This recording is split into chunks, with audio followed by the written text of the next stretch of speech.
What's up, everyone? How are you all? Today we are back with another blazing Naruto story. What if Naruto, Red Lightning Bloodline? If you enjoy, then please like, share, and do comments. It was nighttime in Konoha, otherwise known as the Hidden Leaf Village. Unfortunately, it wasn't as quiet as it should be. Shouts and yells could be heard. The villagers were drunk with rage as they chased a young blonde-haired boy in an orange jumpsuit through the streets, trying to end his life. That boy is Naruto Uzumaki. Why were they doing this? Because to them, he was the beast that made them feel so helpless 10 years ago, the Kyuubi, aka the nine-tailed fox. Ever since the boy could remember, the villagers were always trying to kill him. Despite the Sandame's law and his protection, the villagers continued to ignore the facts. The boy was not the Kyuubi, and that the Yondaime asked that he be treated like a hero. Kill the demon. Die, monster. You'll pay for everything you've done to us. These were just a few of the comments the villagers screamed as they chased the boy through the streets. Why do they hate me? Naruto continued to ask himself. He had been asking himself this question for years, and for whatever reason the villagers would always respond with, "You know what you did, you horrible beast," or similar comments. The boy was so caught up in his thoughts that he wasn't paying attention to where he was going, taking a turn into an alley, a dead-end alley. Naruto froze with fear upon realizing his mistake. He started to turn around to head out of the alley when the villagers rounded the corner, trapping him. His eyes widened in terror as he looked at the faces of the villagers. They had grins on their faces, very cruel grins. "We finally cornered you, demon brat." The lead villager cackled.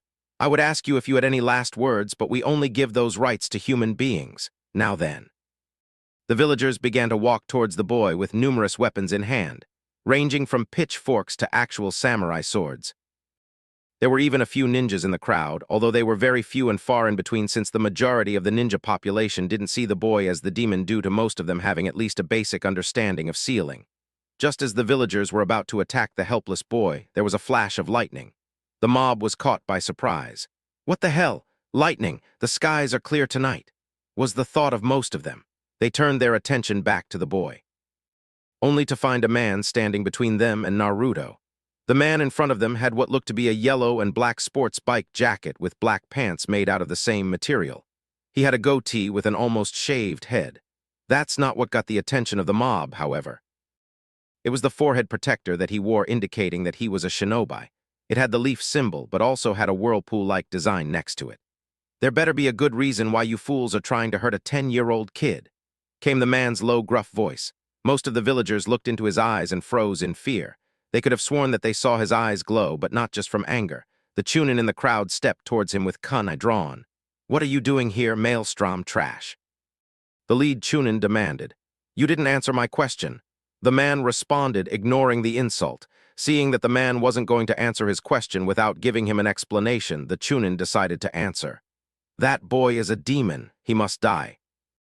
The man heatedly stared him down. The shinobi were sweating a little. It was obvious that he didn't like their answer. "The kid doesn't look like a demon to me," he responded in a low, dangerous tone. "What would you know, fool? He's obviously the Kyuubi inhuman." For the chunin began to shout, but stopped when he saw the man's eyes glow light blue. It then dawned on him what he just said and paled a sickly white color. "You," the man pointed to the now pale chunin with the big mouth, "just broke the Hokage's biggest law, you stupid jackass. That now makes you an S-class criminal." A stream of lightning shot out of his hands and hit the chunin dead on, dropping him to the ground. The other chunin leapt forward to attack him, only to find themselves struck with bolts of lightning and fell to the ground, their bodies completely numb. The man looked up at the mob of frightened villagers. "Yeah, I'm well aware of who this kid is. In fact, I happen to know where half of his family originated from. Be thankful none of them are in this village, or you wouldn't live past this week. Now scram," he barked. The villagers didn't need to be told twice as they scurried away like cockroaches did when the lights came on in a kitchen. Sensing that they were no longer in danger, the man went to each of the chunin and used a kind of restraint made of electricity on them. After he finished securing the last chunin, he turned towards the boy. The boy was a little scared of the man's appearance, but his fears were put to rest when the man kneeled down to his level. "You okay, kid?" Naruto hesitated for a moment before slowly nodding. The man smiled. The boy then remembered what he said earlier. "Is it true you know who my family is, Lightning-san?" Naruto asked with hope in his eyes. The man chuckled at the nickname the boy gave him and nodded. "Yeah, I do, kid. The name's Cole MacGrath, by the way." At that moment, 3 ANBU agents showed up, one with a dog mask that had silver hair, one with a cat mask that had long purple hair, and one with a snake mask that had short purple hair. "Are you all right, Naruto?" Dog asked, a hint of concern in his voice. "Yeah, I'm okay, Dog-san. If it weren't for this guy, the villagers would have got me this time," Naruto said. Dog nodded and then looked at the downed Chunin. He then turned towards Cole. "Care to explain why these Chunin are in Lala Land at the moment, Cole-san?" "These bastards were leading the group of ingrates that were trying to kill the kid. That one." Cole pointed towards the leader. "Broke Lord Hawkage's law pertaining to the boy. You think I care about that stupid law the old fool came up with? Every person in this village deserves to know who killed the fourth and the families of the ninja involved." The lead Chunin sneered. He was about to say something else when he felt the hairs on his skin start to stand up. "What you're feeling right now is a prelude to a lightning strike. That's twice you have pissed me off tonight. Do it a third time." Cole threatened in an icy cold tone. The Chunin's eyes widened in fear. Cole didn't have to finish his threat as it was perfectly clear to the Chunin what would happen. He then turned his attention back to the ANBU. "I'm going to take Naruto to have a talk with the old man. I'm getting tired of hearing about what these idiots do to him. He deserves to know about his heritage and his tenant," said Cole. The 3 ANBU seemed somewhat alarmed. Telling the boy about his parents is fairly dangerous in its own right. However, telling the boy about the Kyuubi he holds could have grave consequences for Konoha in general. "I understand what could possibly happen, but let's not forget that moron you now have in custody already opened his big mouth. If anything, not telling the kid and letting him find out on his own would be the worst-case scenario for everyone, especially Naruto."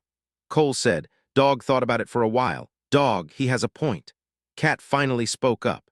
"He suffered so much for something he never had a say in or had control of. He deserves to know what happened." "I agree with Cat, lazy ass," came Snake.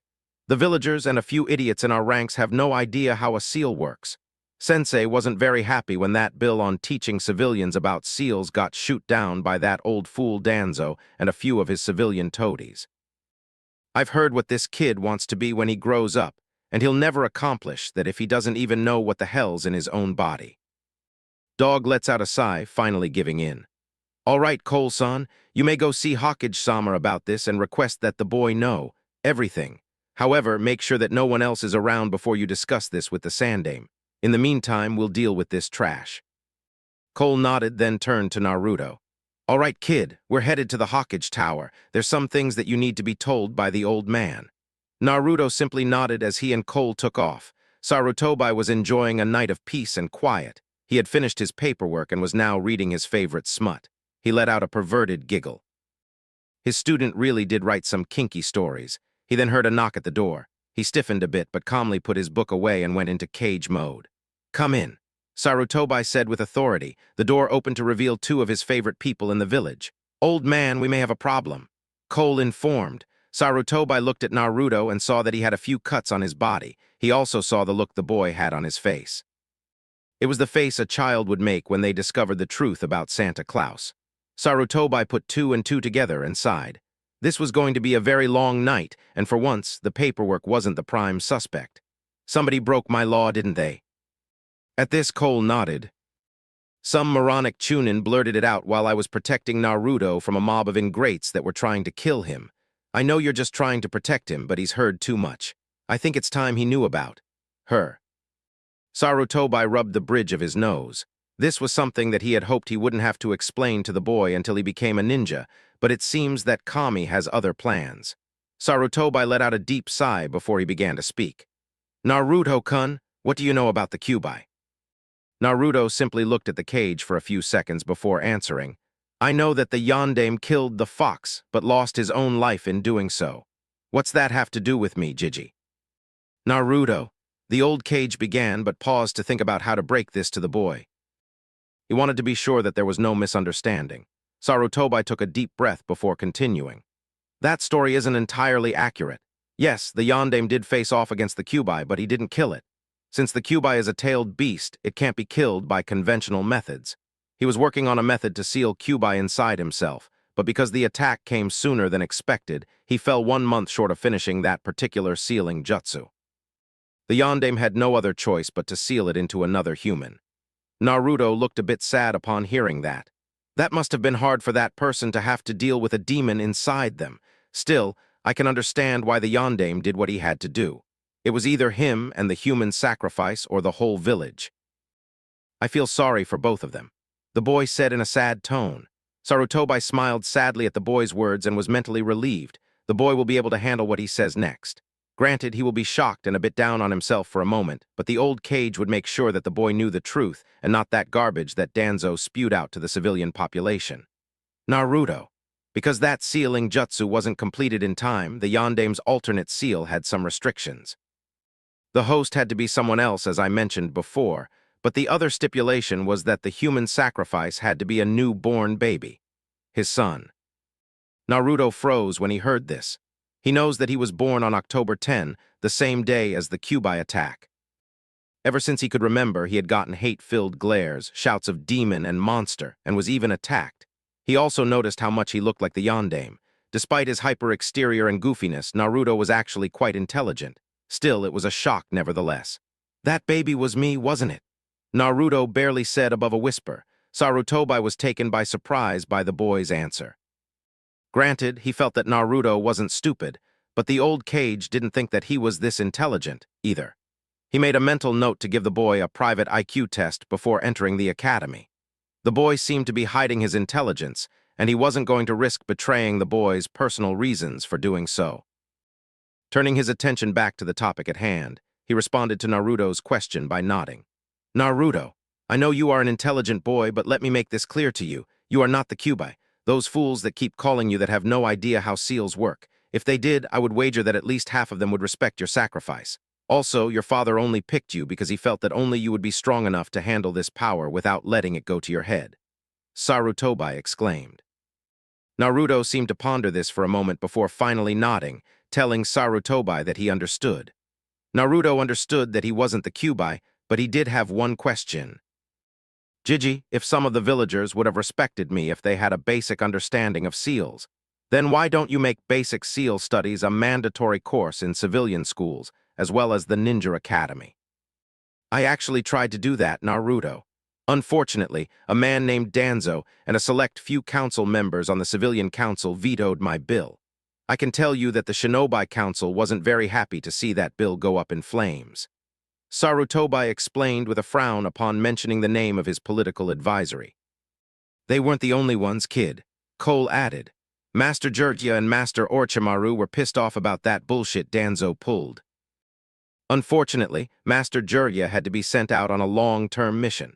But at least Master Orochimaru stuck around to devote some of his time to teach part-time at the academy about seals to students who were even remotely interested. Sarutobi nodded in agreement. He couldn't help but be proud of Orochimaru. He was on the verge of darkness, but something caused him to give up his controversial experiments and walk back into the path of the light. He even turned down the position of Hokage, believing that he wasn't deserving of such a title. How do you feel about all of this, Naruto? Sarutobi asked. To be totally honest, I'm not entirely happy about what my dad did, but I don't hate him. In fact, I think he's a hero for what he had to do. Naruto responded, meaning every bit of it. Granted, he would probably punch the guy in the gut if he ever met him for sealing a demon fox inside him, but right after that, he would give him a hug. The boy was happy that his father had faith in him to be the Kyuubi's jailer. The blonde-haired Hokage was, and still is the reason he wants to attain that very same title one day. I am glad to hear that, Naruto-kun. I will say that not many people could handle the kind of information that you just learned tonight. When it comes to becoming Hokage, you have the right attitude. Sarutobi said with a smile. Naruto gave the old cage his trademark fox grin. That's when the boy noticed an exposed wire sticking out of the floor. Hey, old man, why do you have a wire sticking out of the floor? Naruto questioned as he reached down to pull on the wire a bit to see what it led to. Sarutobi and Cole looked to see what the boy was talking about and were stunned at what they saw. Naruto had what looked to be a barely noticeable electrical current going through him. At first, they thought he was being electrocuted, but after a few seconds they saw by his facial expression. It looked like he was trying to make sense of something. After a short moment, a small zap could be heard. Naruto let go of the wire and slowly looked up at Cole and the Sandaime. Jiji, I don't know how to explain this, but I think you need to confront that Danzo guy about putting spy equipment in your office. Naruto explained with a slightly confused look on his face. While Sarutobi was still a bit stunned at what just happened, Cole had a good idea what was going on. So, he did inherit it after all. Based on what he just said and that look on his face, this is probably the first time he's used his power, or it's the first time he's ever noticed it. Looks like the kid is going to have to know about his mother, too. Naruto, Cole spoke up, breaking the brief silence. I know you're confused, trust me, I've been through what you are going through right now. Although in my case, discovering my powers cost thousands of people their lives. Cole thought sadly. Seeing that the boy and even Sarutobi were waiting for him to say more, he continued, Naruto, the power that you have, is what you guys call a keke genk. This shocked both the young and the old. Sarutobi was the first to recover. I don't see how that's even possible. Minato never showed signs that he had a keke genkai. That's because it doesn't come from Minato, old man. Cole responded, leaving the rest for them to figure out. My mom. Naruto whispered. He turned to Cole and gave him a pleading look, a look Cole assumed meant, please tell me about my mother. Naruto, what do you know about Uzushiagakure? Sarutobi spoke up. Naruto was silent for a moment before finally answering. I read a brief history about it in the Shinobi archives. It was a village on the verge of becoming the sixth great Shinobi nation when it was destroyed by the Hidden Rock Village. What's this have to do with my mom? Naruto asked. Trust me, kid, the Hidden Maelstrom Village has everything to do with your mother, because that's where she is from. Cole explained. Seeing that he had Naruto undivided attention, he continued. As I mentioned earlier, the Hidden Maelstrom Village was invaded and destroyed by Rock during the Third Ninja War. What makes it worse is that it was an unprovoked attack since the Maelstrom had made it clear that they wanted no part in the war whatsoever and stayed neutral. So why did Iwa attack if Uzashio didn't side with anyone? Naruto asked.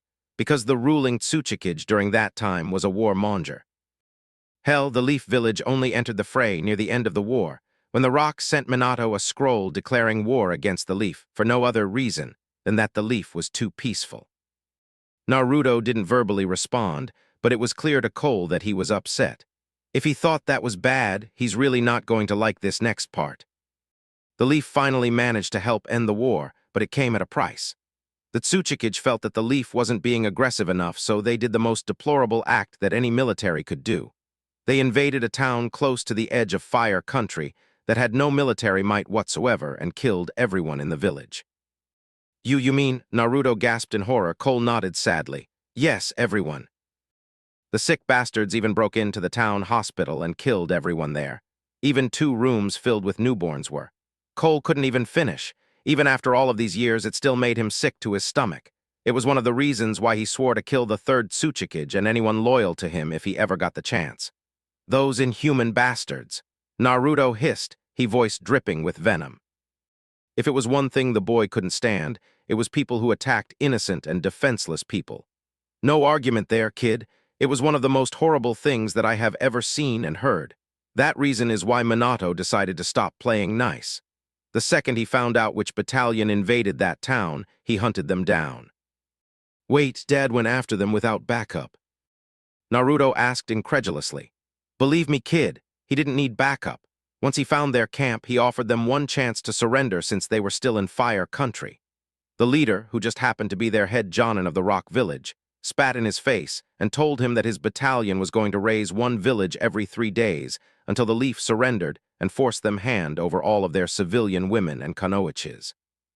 Naruto was beginning to hate the third Tsuchikage and any people who were loyal to the bastard, which was saying something since Naruto doesn't even hate anyone. Even the villagers that abused him haven't even made it onto his shit list. Don't worry, kid. Those bastards got what they deserved. Minato used the Flying Thunder God Jutsu, killing almost every ninja in that battalion in less than 20 seconds flat. But I'll have to tell you the entire story another time since we are getting off track here. Back to the destruction of Maelstrom, Rock didn't just send a whole bunch of ninja in there. Remember, Hidden Maelstrom was on the brink of becoming a great shinobi nation since they already had more military might than most of the Great Five except the Leaf. The Rock decided that it would be best to use something to cut their numbers down dramatically, something I never expected to show up in this world. What? Naruto asked. Cole didn't say anything, but Naruto and Sarutobi could tell that he had some strong emotions for whatever this weapon was. After a silent moment, Cole finally answered, but his voice was dripping with hatred. The Ray Sphere. The what? Naruto inquired with a raised eyebrow. Even Sarutobi looked slightly puzzled. Seeing that the boy and the old cage had no idea what he was talking about, he elaborated, albeit reluctantly. The Ray Sphere is a device that is designed to infuse a person with powers well beyond the capabilities of most humans. It's the reason I have my powers. If this thing does that, then how could it have destroyed half a village? Naruto asked. The Ray Sphere grants random powers to whoever activates it, but at a very high price. Once activated, the device levels anything within a 3-mile range. It took the energy of all of the people caught in the blast radius and transferred it to the person who activated the sphere. Cole-san, if I remember correctly, the Uzukage Tower was at the center of the blast. Sarutobi stated. You're right, old man, it was. The Tsuchikage sent the damn thing to the Uzukage as a peace offering. Technically, the Uzukage took the lives of most of the Maelstrom ninja, but the Uzukage was unaware of what the thing could do.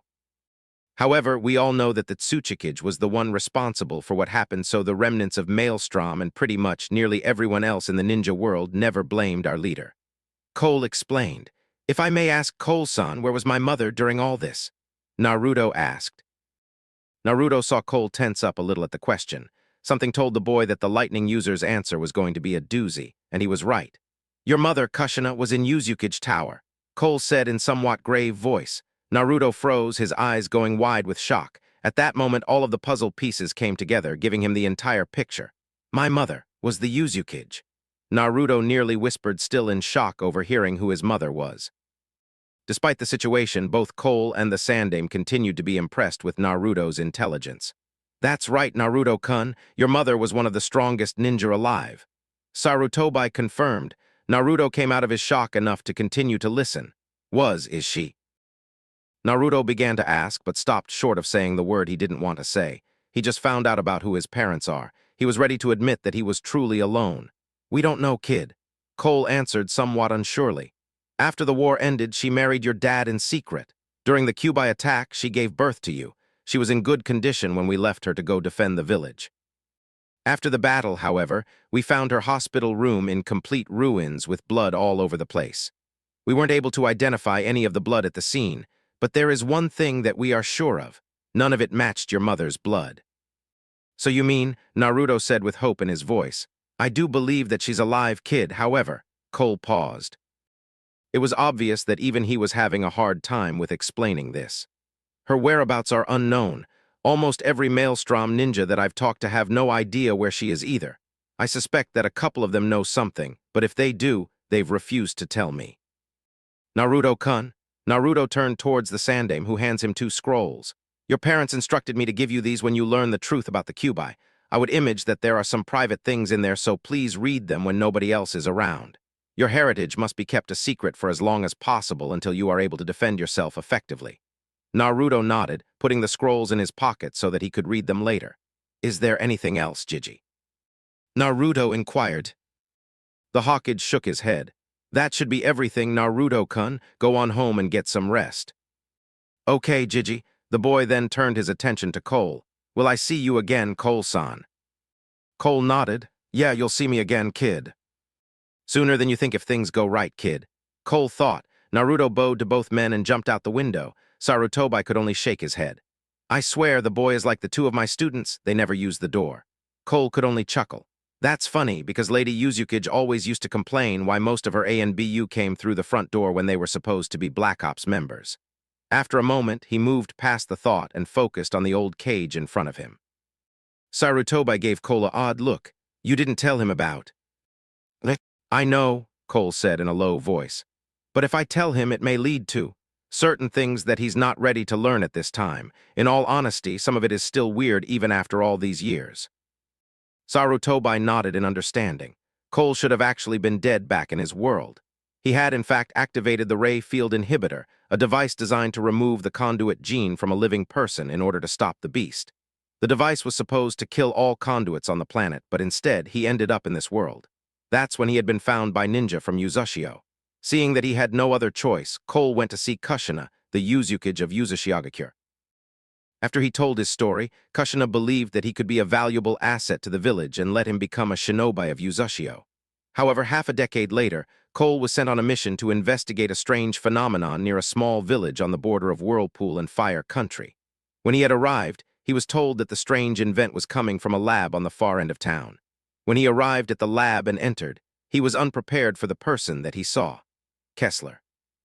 At first, Cole was about to nearly fly off the handle since Kessler was the main reason for most of the problems he had experienced. However, that changed when he realized the state his old enemy was in. He was dying.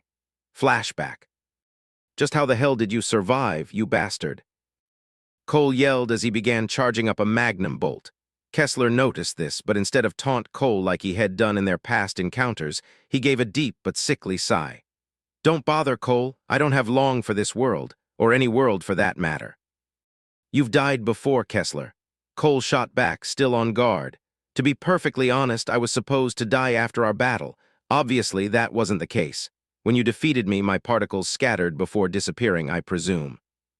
Yeah, that did happen, Cole carefully replied.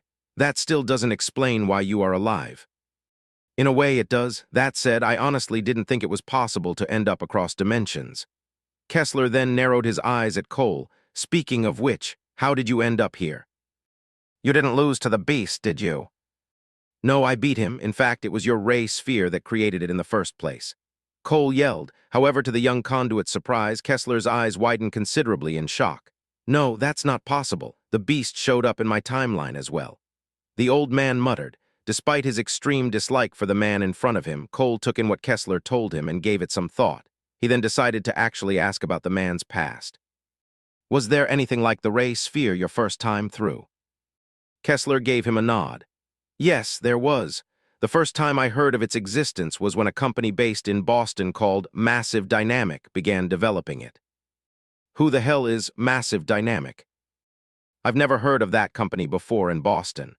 Cole responded, slightly confused. I know, and there is a reason for that, but I'll get to it in a minute. To answer your question, Massive Dynamic was a tech research facility, but not just any tech research facility. They researched things that most consider to be nothing more than theories. You know it as fringe science. The hell? Cole raised an eyebrow. They were that open about what they did. Was the government involved? Not really. The general public thought they were just a regular technology research facility, which isn't a lie. They researched things like the average number of concussions NFL players sustain and helped develop the helmets to reduce or prevent them. And to think I was actually offered a football scholarship to play at Empire State. Too bad nobody in my timeline was researching that sort of thing. Cole silently mused. Kessler looked right at him and slightly smirked. Yes, it was too bad. You would have been their most celebrated running back since 1967. Cole looked a bit creeped out, but Kessler waved that off. I'm you, remember, not to mention that one of my powers allows me to read minds in a way. The difference is that where I came from, Empire City was called New York City. I played for Syracuse before I was drafted in the first round by the Jacksonville Jaguars. You wouldn't know them since in your timeline, you know it as New Jackson City. To a degree, yes, the government knew about it, but they believed that there was a higher priority at the time, that priority being a supposed invasion by extraterrestrials. The government believed you guys were going to be invaded by aliens. Cole asked incredulously. Yes. In fact, the FBI had a division that spearheaded that issue known as the X-Files division, but again, I digress. Despite that, the FBI felt that what Massive Dynamic was researching was worth investigating, so they opened a division to look into it. It was known as the Fringe Division. They opened up a division because they believed that stuff like teleportation was possible. I thought that as well. That all changed when I found out that one of my old professors was one of the key players in the Fringe Division. His name was Dr. Walter Bishop, and if you thought I was crazy. I do, Cole deadpanned. What's your old professor have anything to do with all of this? Before the world fell apart due to the beast, he was the owner and CEO of Massive Dynamic. That got Cole's attention.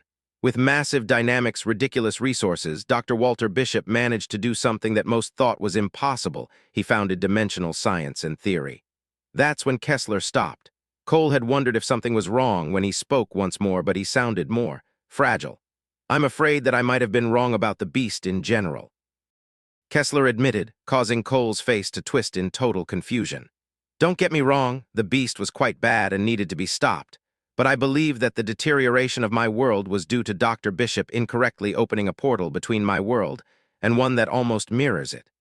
Parts of my world became unlivable due to a substance we called amber, which was used to keep black holes from forming and destroying our world. While the beast in my time was stopped due to being encased in it, my world was already in ruins with a population of less than 1 billion left on the planet. Wait, you mean to tell me that this world, and possibly mine, are different dimensions? For me, yes. For you, where you were born is your home dimension. This world, on the other hand, is a much different beast. It's so different that I doubt that the exact point of divergence will be discovered in our lifetime. I am certain of one thing. The sage of 6 paths of this world knew about dimensional travel and may have kept records of his thoughts and observations somewhere. If you want all of the answers to this world, seek it out. Cole nodded, surprised that some of that made sense. Then, without warning, Kessler doubled over in what looked to be excruciating pain. Cole was about to ask what was wrong, but Kessler's hand suddenly shot up to his forehead, grabbed, and held on. Cole, my time among the living has come to a close. However, I will do what I should have done years ago. I will transfer all of my knowledge to you. Kessler said weakly in between horrible coughs. What, are you crazy? There's got to be a drawback to this. Cole argued. Yes, there is. This process will kill me, but how would that have been any different than what was going to happen to me in a few days? At least I know that my knowledge will be put to good use. There is one more thing. Do not, under any circumstances, allow this knowledge to fall into the hands of the Uchiha clan. As Kessler's hands began to glow, he gave Cole one last look and said, Farewell. Cole MacGrath, please learn from my mistakes and make sure that this world doesn't suffer the same fate as mine. With that, Cole felt a massive load of information explode into his head before blacking out. End flashback. The amount of knowledge Cole received was beyond anything that he had ever experienced. He suddenly knew how to build anything that their worlds had built themselves. It was that knowledge that led to Uzushiagakure becoming the most technologically advanced shinobi nation in this world before it seemingly met its end. Another thing that caught his attention was that he aged very slowly. He was just over 40 years old, but for some odd reason, he still looked just as young as his days in New Marias. Kessler did live well over 2 lifetimes due to his electrical powers. He and Naruto could possibly end up living that long since they had the same powers. Speaking of Naruto, Lord Hawkage, there is one more thing that I would like to discuss. Cole spoke in a serious tone. Sarutobi nodded, indicating that he was listening. It's about guardianship of the kid. Why hasn't Naruto been adopted? Sarutobi let out a long, tired sigh upon hearing that question. Unfortunately, Danzo and the Civilian Council pulled a fast one the night after the attack. They created a law forbidding any Konoha-born ninja or Konoha clan to claim guardianship of Naruto. Technically, any Konoha civilian can adopt him, but Danzo made sure that no civilian would be willing to do so. It is one of the very few laws that I don't have the power to overrule. That old bastard probably wants to make sure that he is isolated enough for him to come and induct him into the Foundation. Cole spat. Indeed, Root has been a problem over the years. Unfortunately, I can't touch Danzo until I can prove that he ignored my order to disband that organization. I agree, Cole-san. Danzo doesn't see Naruto as a human being. He sees him as a weapon. I'm doing what I can to make Naruto-kun's life as bearable as possible, but I'm afraid it won't be enough. As tough as the boy is, he is still human. Cole went silent, thinking about what the old cage just told him. Damn it, what do I do? That old bastard and his cronies have made it impossible for anyone born here to adopt Naruto. How the hell am I going to get around that? Cole then froze in mid-thought and went back over what he just said to himself. After a moment, the Empire City native grinned. Lord Hawkage. Cole spoke up. Sarutobi saw the grin on his face and wondered what the man was up to. Yes. You said before that ninjas or clans native to Leaf couldn't adopt Naruto, right? Sarutobi was a bit confused as to why Cole was bringing this point back up, but nodded anyway. What does the law say about ninjas like me who aren't born here? Cole smirked. Sarutobi paused and began to think about what Cole just said. After a moment, the cage's eyes went wide in realization. Before his lips formed a grin that practically said, I see what you did there. I think it can work, Cole-san. We'll need to move quickly, though. If Danzo and the Civilian Council find out, they will quickly pass a law to close that loophole. Sarutobi said as he reached into his desk and pulled out a form, and clan creation form. Lord Hawkage, Cole asked in slight confusion. In order for ninjas, regardless of where they are from, to adopt, they have to get the approval of the both councils, the elders, and the Hokage. While I would certainly approve of the adoption, and I'm sure that the Ninja Council would as well, Danzo and the Civilian Council would vote against it, leaving my two former teammates to decide Naruto's fate as your guardian. Should they rule against the adoption, Danzo and the Civilian Council will close up any remaining loopholes, which would effectively destroy any chance of Naruto ever getting adopted in this village. However, as Hokage, I have the power to approve the creation of a clan. Anyone you list here would be included in the clan. The only stipulation is that the clan must consist of at least 6 people, 2 of whom must be female. Do you have anyone in mind who would want to be in this new clan? Sarutobi asked. I'm pretty sure that Lord Jirya is more than willing to be a part of the clan. Lord Orochimaru and his apprentice Anko will also likely agree to join. The problem comes with finding another woman. Cole mused. Getting the other 3 to sign wouldn't take long since all 3 shinobi were in town. It was finding another woman who wasn't part of an established clan that was an issue. Sarutobi also went deep into thought. After a moment, his face formed a wide grin. I may know someone who is willing to join. It will take some convincing, but she did say that she owes Kushina and her family a life department.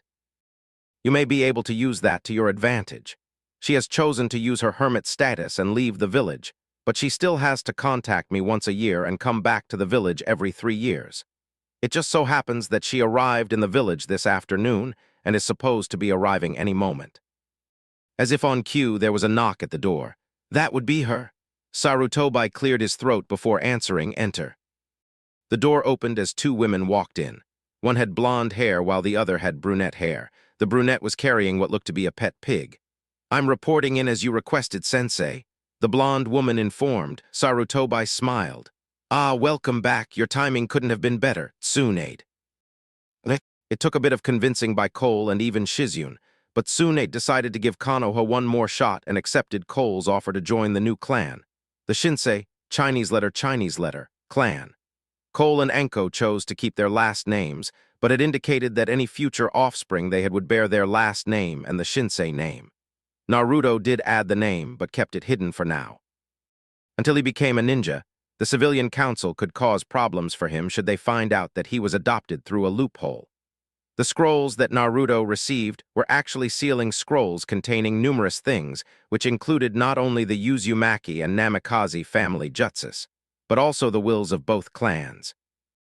The Namikaze will stipulated that Naruto had to become a Chunin before he was allowed access to the Namikaze fortune and the family jutsus, but it did allow Naruto immediate access to the Namikaze compound, which was more than big enough to house all of the current members. When both ninja and civilian councils asked why the Namikaze compound was given to the Shinsei clan, Sarutobi told them that in Minato's will, he bequeathed the compound to the Toad Sannin. While true, the will also stated that a member of the Namikaze clan could claim the entire compound, and the fortune if the person was either 16 or was a Chunin. The Uzumaki will, on the other hand, allowed Naruto immediate access to Kushina's life savings, which was not as vast as some of the bigger clans, but was still more than any civilian had by a long shot. Jirya himself owned quite a fortune due to his Ika Ika Paradise books, which were the most read books in the elemental countries, although it seemed that a lot of women despised the series, despite being perverted themselves. In just 3 years, the Shinsei clan had gained the attention of village's major clans. While most of the clans welcomed the Shinsei clan with open arms, many members of the Uchiha clan were not very happy about it, while the Civilian Council looked to be indifferent about the new clan. In order to keep Danzo and the Civilian Council from trying to destroy the clan simply just to make sure Naruto's life remained miserable, only a select few knew that Naruto was a part of the clan. This few included the current Shinsei members, Hokage, Kakashi, Hayashi, Itachi, and the original Ino Shikacho. For the past year, the Uchiha clan started to show signs of internal strife in the public eye. Granted, there always seemed to be disagreements within the clan by quite a few members, but most never really paid it any mind. That is, until the internal strife morphed into a civil Cold War. Most non-members assumed that the Cold War was due to difference of opinion in future leadership, and to a certain degree, that was the case. On one side was Fugaku Uchiha, the clan leader. On the outside, he showed respect to other clan leaders and the Hokage, but in reality, he believed that the Uchiha clan should be the rulers of Konoha, and was in favor of a coup to overthrow the current government and make the Uchiha clan the absolute authority in Konoha. Itachi Uchiha, Fagoku's oldest son and village prodigy, lead the other half, now known as the Uchiha clan, who were against the coup. They believed that carrying through with such an act would not only lose the respect of most, if not all of the ninja and civilians, but would also weaken Konoha to the point where a few of the other ninja nations would take advantage of the coup and invade the village. Jiraiya, knowing the requirements for graduation, was well aware that Naruto would not be able to obtain good enough chakra control in time to pull off a regular clone, so he taught him the Shadow Clone Jutsu to eliminate that problem. The Toad Sannin taught the boy about what the Shadow Clone could do, including accelerated learning, but forbid him from using it to learn any jutsu that wasn't cleared by Jiraiya or his other family members until he became a genin. The Toad Sannin didn't want to risk the boy hurting himself from learning too much too fast, since the Shadow Clone Jutsu wasn't designed to be performed by a child, even if that child had insane chakra reserves. Tsunade and Shizune were appalled and downright pissed that Naruto was denied basic education by civilian schools, public and private alike. Granted, he wasn't completely deprived of knowledge since he had a knack for picking up things around him, but he still lacked a complete education. However, once they found out that Jiraiya taught him the Shadow Clone Jutsu, they saw an opportunity to get the boy caught up in basic studies. Thanks to the Shadow Clone, Naruto managed to learn 6 years' worth of basic education in just 6 months. Orochimaru felt that Naruto might very well have to alter his seal at some point, so the Snake Sannin got the boy started on basic sealing. During his studies, Naruto noticed that a few seal experts had experimented on other people. When he asked Orochimaru about it, the Sannin told him in a strict tone that he was to never use other people for experiments. Orochimaru told him that if he wanted to experiment on something, he should use his shadow clones whenever possible. Naruto asked why he was so adamant about it. Flashback. Naruto-kun, what you must understand is that while experimenting on other people may prevent injury to you personally, it will take you down a very dark road, a road that most people don't come back from. I myself was heading down that path at one point in my life. Orochimaru explained with an ashamed look on his face. It was obvious that he wasn't proud of his actions back then. What brought you back, Orochimaru-sensei? Naruto asked. I saw the future from a man during a mission that Sarutobi-sensei sent me on. In that future, I became an inhuman monster that took thousands of innocent lives, including the life of my own sensei. Orochimaru looked down in sadness. He had just started to experiment on felons, something most people won't have cared very much about, but they were human nevertheless. Once I saw that horrible future, I made a decision right then and there that it was not the path that I wanted to travel down. The first thing I did once I completed the mission was go to Sarutobi-sensei and tell him everything. While he was disappointed that I would try such a thing, he also told me that he was proud of me for owning up to my mistakes and reduced my punishment to a month of D-rank missions instead of imprisonment and expulsion from the Shinobi Corps. Sealing is one of the most powerful jutsu types in the world. Use it to help you become strong, but don't let it corrupt you, or your loved ones could be the ones who pay the price. Naruto nodded, but he still had something he wanted to ask. I understand Orochimaru-sensei, but I have to ask, why do you hate the Uchiha clan so much? Orochimaru had a look of surprise on his face. Jiraiya was right. The boy is perceptive. This is a good thing. He has every right to know why I despise a lot of the Uchiha clan members. Minato-kun, Kushina-chan. You would be proud. I don't hate all of them, Naruto-kun, but I will admit that I have absolutely little to no respect for a lot of their noblemen. Orochimaru nearly spat out the last word. As for why, it is because I've witnessed some of their members doing what I warned against you doing. You don't mean? Naruto whispered. Orochimaru nodded. Yes, they have experimented on others. What makes it so disturbing is that they didn't just experiment on inmates of the Konoha prison system. You mean our own shinobi? More than that, Orochimaru had to do everything he could for his voice not to crack. Oh, Kami, the civilians.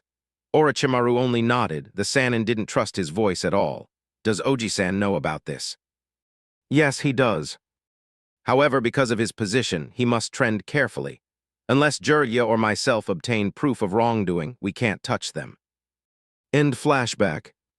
Naruto had noticed that Orochimaru had a hard time with the end of that conversation. After talking with the Snake Sannin, Naruto did some research. and was horrified at what he found. Orochimaru had a little sister named Yukushi, who was a Konoha genin. What made it so terrible was that she had died during the Third Shinobi War under the command of Jonin Taikyo Uchiha, the clan's most aggressive Jonin at the time.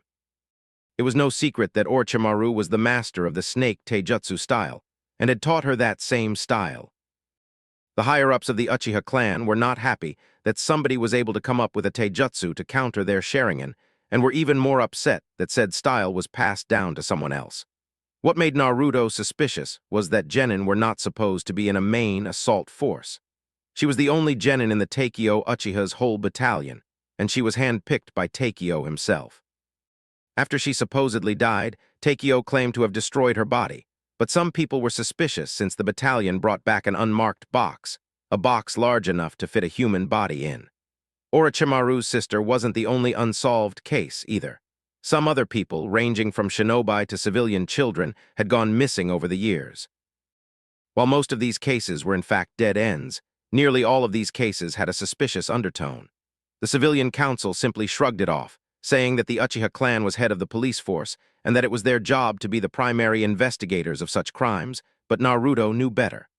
Why was it that every case had an Uchiha clansman report the person missing and not the person's loved ones? Also, why were the people in question reported missing in less than a 24-hour period? Naruto chose to keep this piece of information to himself, mainly because it was in the Hokage archives, a place he actually shouldn't even have access to. Granted, the old man would probably just scold at him and make him promise not to reveal this information to the public, but he wouldn't do anything more than that. However, there was another reason. Naruto knew that if the Uchiha clan were to get wind of him researching these cases, they may very well send an assassin after him. Anko got the boy started on battle strategies and tactics by having him play her and the other clan members in shogi, go, chess, and even risk. Anko noticed that while the boy definitely wasn't stupid, his common sense was still a little behind, so the snake apprentice got to work on that as well. Frankly, Anko was the only person willing to give Naruto the talk. Cole helped Naruto develop and control his electrical powers. Even taught Naruto a few of his own tricks that he used to help free Empire City about 11 years ago and defend his previous home, the hidden Maelstrom village. Cole told him that it was up to him to develop some of his own moves, but said that he would always give the boy advice when he needed it. Cole wasn't quite ready to reveal what had happened when he talked to Kessler for the last time, but just like he did in Uzushiagakure, he put his knowledge of technology to good use. One of those uses was the construction of a power plant in Konoha. However, that was only the beginning. Kessler was literally the biggest information bank known to any civilization. Somehow, his future alternate self had recorded every single piece of media that existed in his world. While the ninja world already had TV, Cole uploaded every single movie TV show to several news stations that were built right after the power plant was.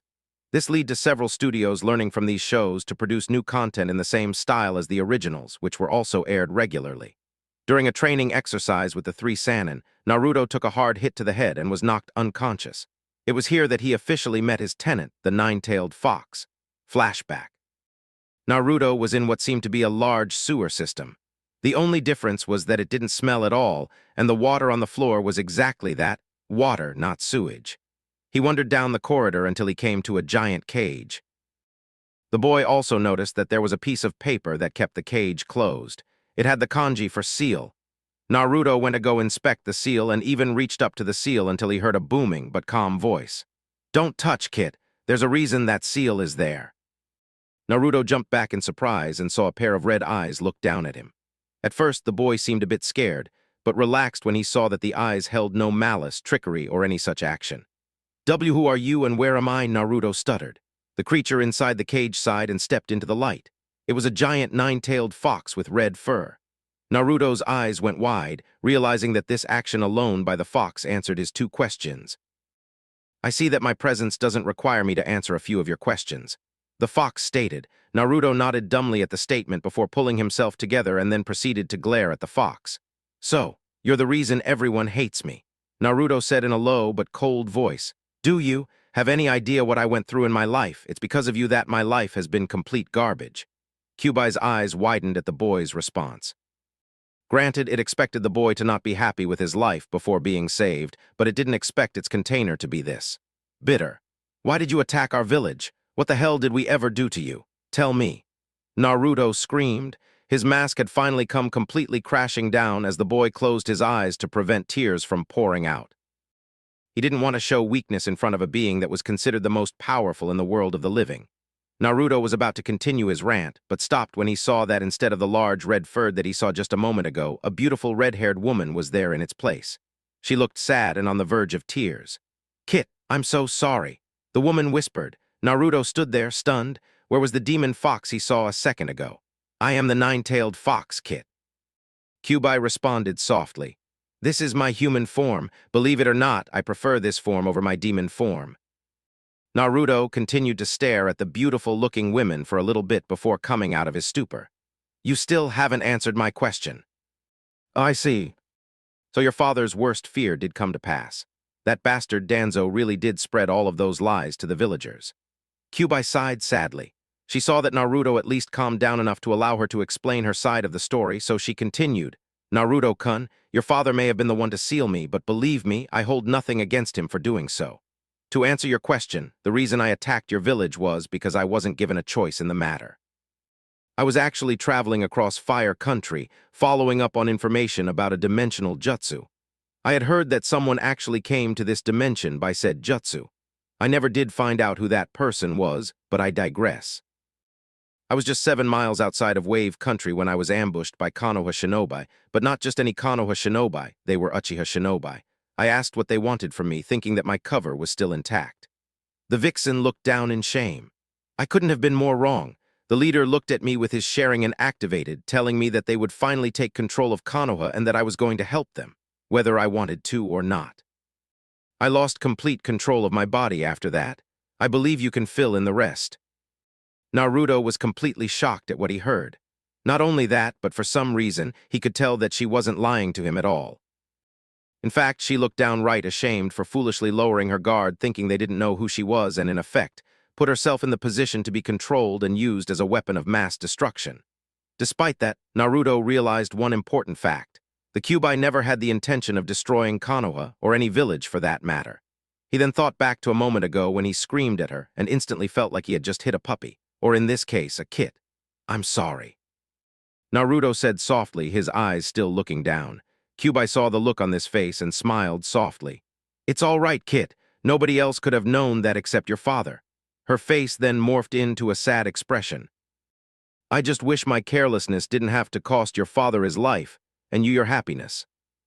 There was a moment of silence, but it wasn't really uncomfortable. It was more like a moment of silence that was given to a respected person who had just passed away.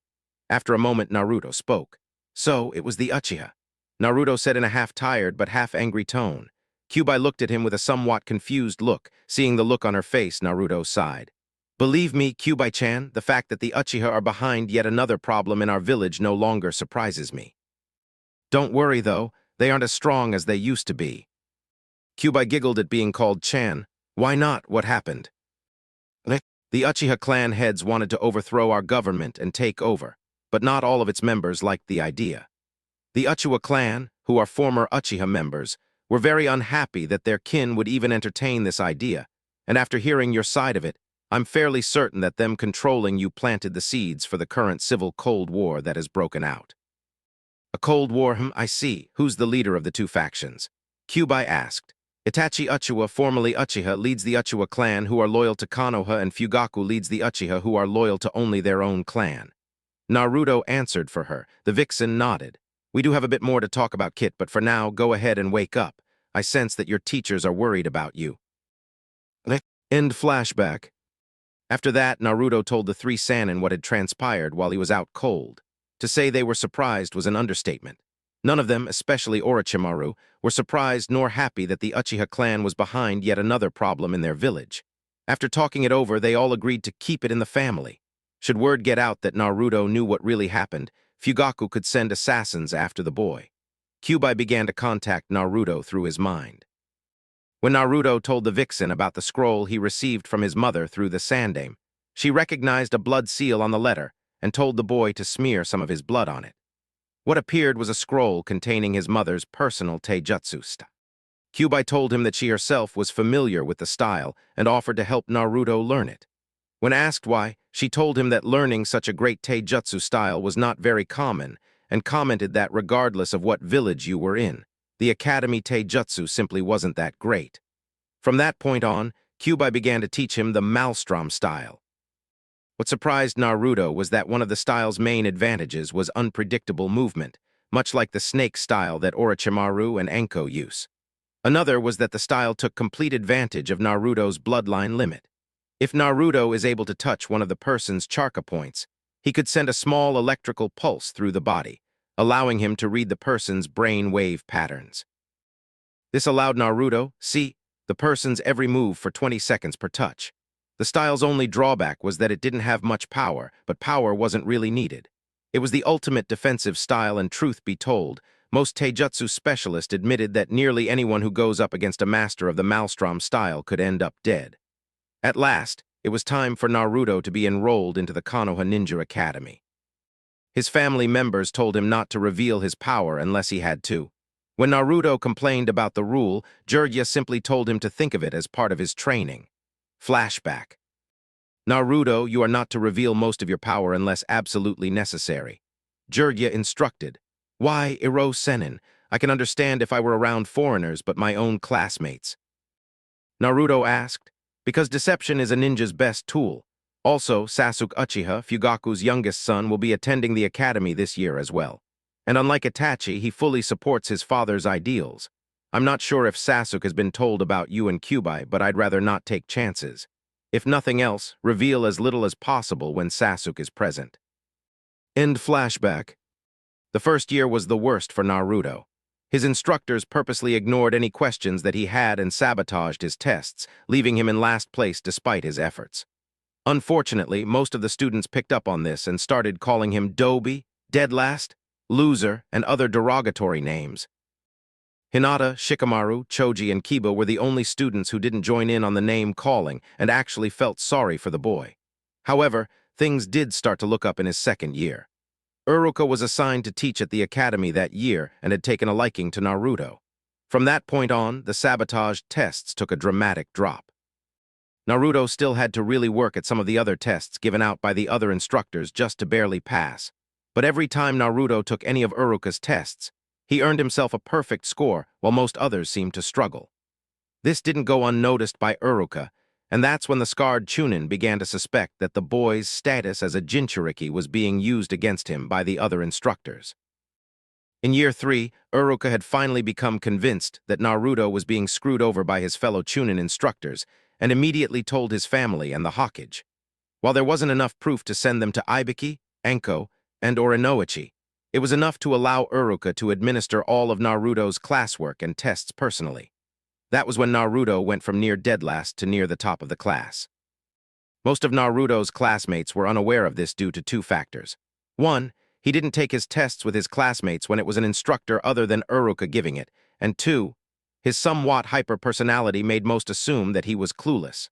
Naruto was a bit hyper, yes, but very few people knew the truth. Naruto's intelligence was second only to the Nara family. Orochimaru suggested that when the boy's powers started to manifest the night the Shinsei clan was born, his nervous system had made dramatic improvements. Because of his new powers, information not only traveled much faster to the brain than before, but much more efficiently. In Naruto's last year at the academy, his friends caught wind of his bloodline. Shikamaru and Choji always suspected that the boy was hiding his true abilities and decided to do some research. Both were in the library when they finally figured it out. Choji was looking through a book titled Villages of the Past when he came across Uzugakure. Shikamaru remembered his father Shikaku telling him stories of the village. The book told that the Uzukage had a powerful bloodline limit that allowed the leader to have complete control of electricity without having to use chakra, but the leader's name was never touched up on. Shikamaru had wondered why the name of the Uzukage was never mentioned in the book when he noticed that the book was written by a professor from Konoha University. Suspecting a cover-up of sorts, the young Nara genius and the large Akamichi went to their fathers and asked why the name of the Uzukage seemed to be kept a secret. It was luck that the Sandaime was meeting with the two Jonins that night. Deciding to take a chance, the Sandaime told the boys that Kushina Uzumaki, Naruto's birth mother, was the Yuzu. Shikamaru and Choji were stunned at first, but recovered and promised not to reveal the secret to anyone who didn't know, with Shikamaru adding that it would be too troublesome if the wrong people found out. Kiba had found out in a similar way. When the dog boy asked if his mother knew Naruto's parents, Tsume told Kiba that she knew Kushina Uzumaki personally and told him all about her. After hearing his mother's story, Kiba went to the same library and, strangely enough, found the same book that Shikamaru and Choji had found a month earlier. Combined with some other information he found in the Inuzuka archives, Kiba put two and two together. He confronted Naruto with the information, who finally gave in and told him that he was correct. That left Hinata. Over the last 3.5 years, Naruto had been helping Hinata gain confidence in herself. At first, Hinata thought that she might have been in love with Naruto, but had realized that this was not the case. She did love him, of course, but it was the kind of love one had for a sibling. She looked up to him so much that she started calling Naruto Big Brother. Naruto, feeling bad that she was the only person in his circle of friends that didn't know about his bloodline limit, decided that he could trust her with the secret. While she was a bit stunned upon hearing that, she did feel happy for him. Hinata was no longer the stuttering mess she was before entering the academy. She was still somewhat shy, but she never backed down when someone challenged her and was quite assertive. Sasuke learned this lesson the hard way by challenging her to a taijutsu fight after finding out that she was in the running for Rookie of the Year. She beat him soundly, much to the surprise of everyone except Naruto, Shikamaru, Choji, and Kiba, who secretly had a crush on the Hyuga heir. Ami and her two friends, Toadies, who were members of Sasuke's fan club, weren't happy about the Uchiha's defeat and tried to bully the Hyuga, only to find themselves on the ground with the chakra points in their arms and legs closed up. At that point, Hinata was officially recognized as a top contender for ROTY. X. Day of the Genin exam. Naruto-kun, time to get up. Today's your genin exam. Came a female's voice. Naruto let out a yawn while rubbing his eyes. After he got the sleep out of his eyes, he looked up to see Shizune giving him a warm smile. Okay, Ni-chan, I'm up. Naruto mumbled, although he still gave her a smile of his own. He truly loved having a surrogate older sister. It beats the hell out of waking up alone in his old apartment, that's for sure. He got out of bed and went towards the bathroom to get himself cleaned up. After about 20 minutes, he came out of the bathroom dressed in and ready to go. He wore a short-sleeved teal Under Armour shirt, a pair of black and teal camo pants, and a pair of open shinobi boots that stopped midway up his legs. He wore a pair of fingerless gloves that covered up to a few inches below his elbows. After emerging from the bathroom, he smelled something good coming from the kitchen. Whatever you're cooking smells good, Ka-chan. Naruto half-shouted. Thank you, Naru-chan. Now come and eat up. You'll need the energy for your exam. Tsunade called back in happy tone, obviously flattered by Naruto's compliment. In a minute, Ka-san. Naruto blushed slightly with embarrassment at the nickname she had given him when he was younger. Tsunade was hurt by the loss of her little brother Nawaki, but still decided to stay in the village until the attack of Kyuubi. After being told by Danzo that all members of the Namikaze family had died, the slug Sanin couldn't take it anymore. In her own eyes, she believed that she failed her best friend Kushina when little Naruto was reported to have died because of the sealing. She left Konoha shortly after and had been in a depression with Shizune, the only person she would allow into her personal life. However, when she came back nearly 4 years ago to check in with Sarutobi as she was required to, she was shocked to learn that Naruto was still alive. She was also highly pissed when she found out how the boy had been treated by the villagers, Danzo, and the civilian council. When Cole and her old teammate Orochimaru came to her with the offer to form a new clan, she was hesitant at first, but immediately agreed when they informed her that it was the only way to give Naruto a family since the Civ. Council made a law forbidding any Konoha-born ninjas to adopt him. After the clan was created, Tsunade was made clan head. Jiraiya and Orochimaru refused, believing that Tsunade was the most qualified to lead. Naruto walked into the kitchen and saw Jiraiya, Orochimaru, and Cole sitting at the table. Tsunade herself was putting a good amount of food on the table, which included omelets, bacon, sausage, biscuits, and different kinds of fruit. Naruto gave a quick good morning to his uncle's guardians and sat down. Okay, everyone, dig in, Tsunade said. Everyone muttered itadakamasu before platting their food and eating. It was no secret that Tsunade was the best medic nin in the village. What surprised people was that she was also an experienced and excellent cook. Orochimaru was also considered to be a great cook in Japanese-style cooking, while Cole himself was proficient in Western-style cooking. Naruto lacks the experience of the other three, but knew more cooking styles which included Italian, Mexican, and even some Indian cuisine. Jiraiya wasn't that good at cooking, but was great at making different drinks, alcoholic or otherwise. Shizune had the best baking skills of the family. She had to hide anything chocolate-related lest it got kidnapped by Naruto, who is a chocolate freak. After Naruto finished eating, he cleaned his plate off in the sink and waved goodbye as he took off towards the academy. "You do know that Naruto-kun is going to destroy that exam, right?" Shizune mentioned. Tsunade responded, "How can he not? He's stronger than any genin at his current level." She looked over to her two old teammates and noticed that they were deep in thought. "Orochi, pervert, something wrong?" she asked with a hint of concern. Even Shizune and Cole looked over and noticed their worried looks. "Yeah, what's the deal? You guys look like one of those Saints fans that saw Mike Ditka trade away his team's entire draft for that pothead of a running back." Cole added, "Did the old man say who was giving the exam?" Jiraiya asked. Tsunade and Cole shook their heads no. Shizune, however, had a different answer. "I heard that Mizuki, the academy's headmaster, will be overseeing the entire exam personally with Uruka as his assistant." Jiraiya and Orochimaru froze. It was obvious to everyone that the two Sannin didn't like what they just heard. "Tsunade." Orochimaru spoke up. "Jiraiya and I have been tailing the headmaster for half a year now, and we have reason to believe that he might be secretly employed by someone with a lot of money." "I don't understand. Who and why would someone other than Hokage-sama want to pay a Chunin instructor?" Shizune asked. "We don't know exactly who has hired him, but one thing is obvious." Jiraiya said, turning to Orochimaru. "Whatever it is that they have asked him to do, they don't want it traced back to them." Orochimaru finished. "Shit." Everyone looked over at Cole, who had a look of disgust on his face. "If that's the case, then I'm sure that whatever Mizuki has planned has something to do with at least one of the brats." The human lightning rod mused. "Also, I've read up on Mizuki's past. His clan was on the verge of getting a seat in both the civilian and the shinobi council, a village first. However, most of his clan was wiped out during the Kyuubi attack.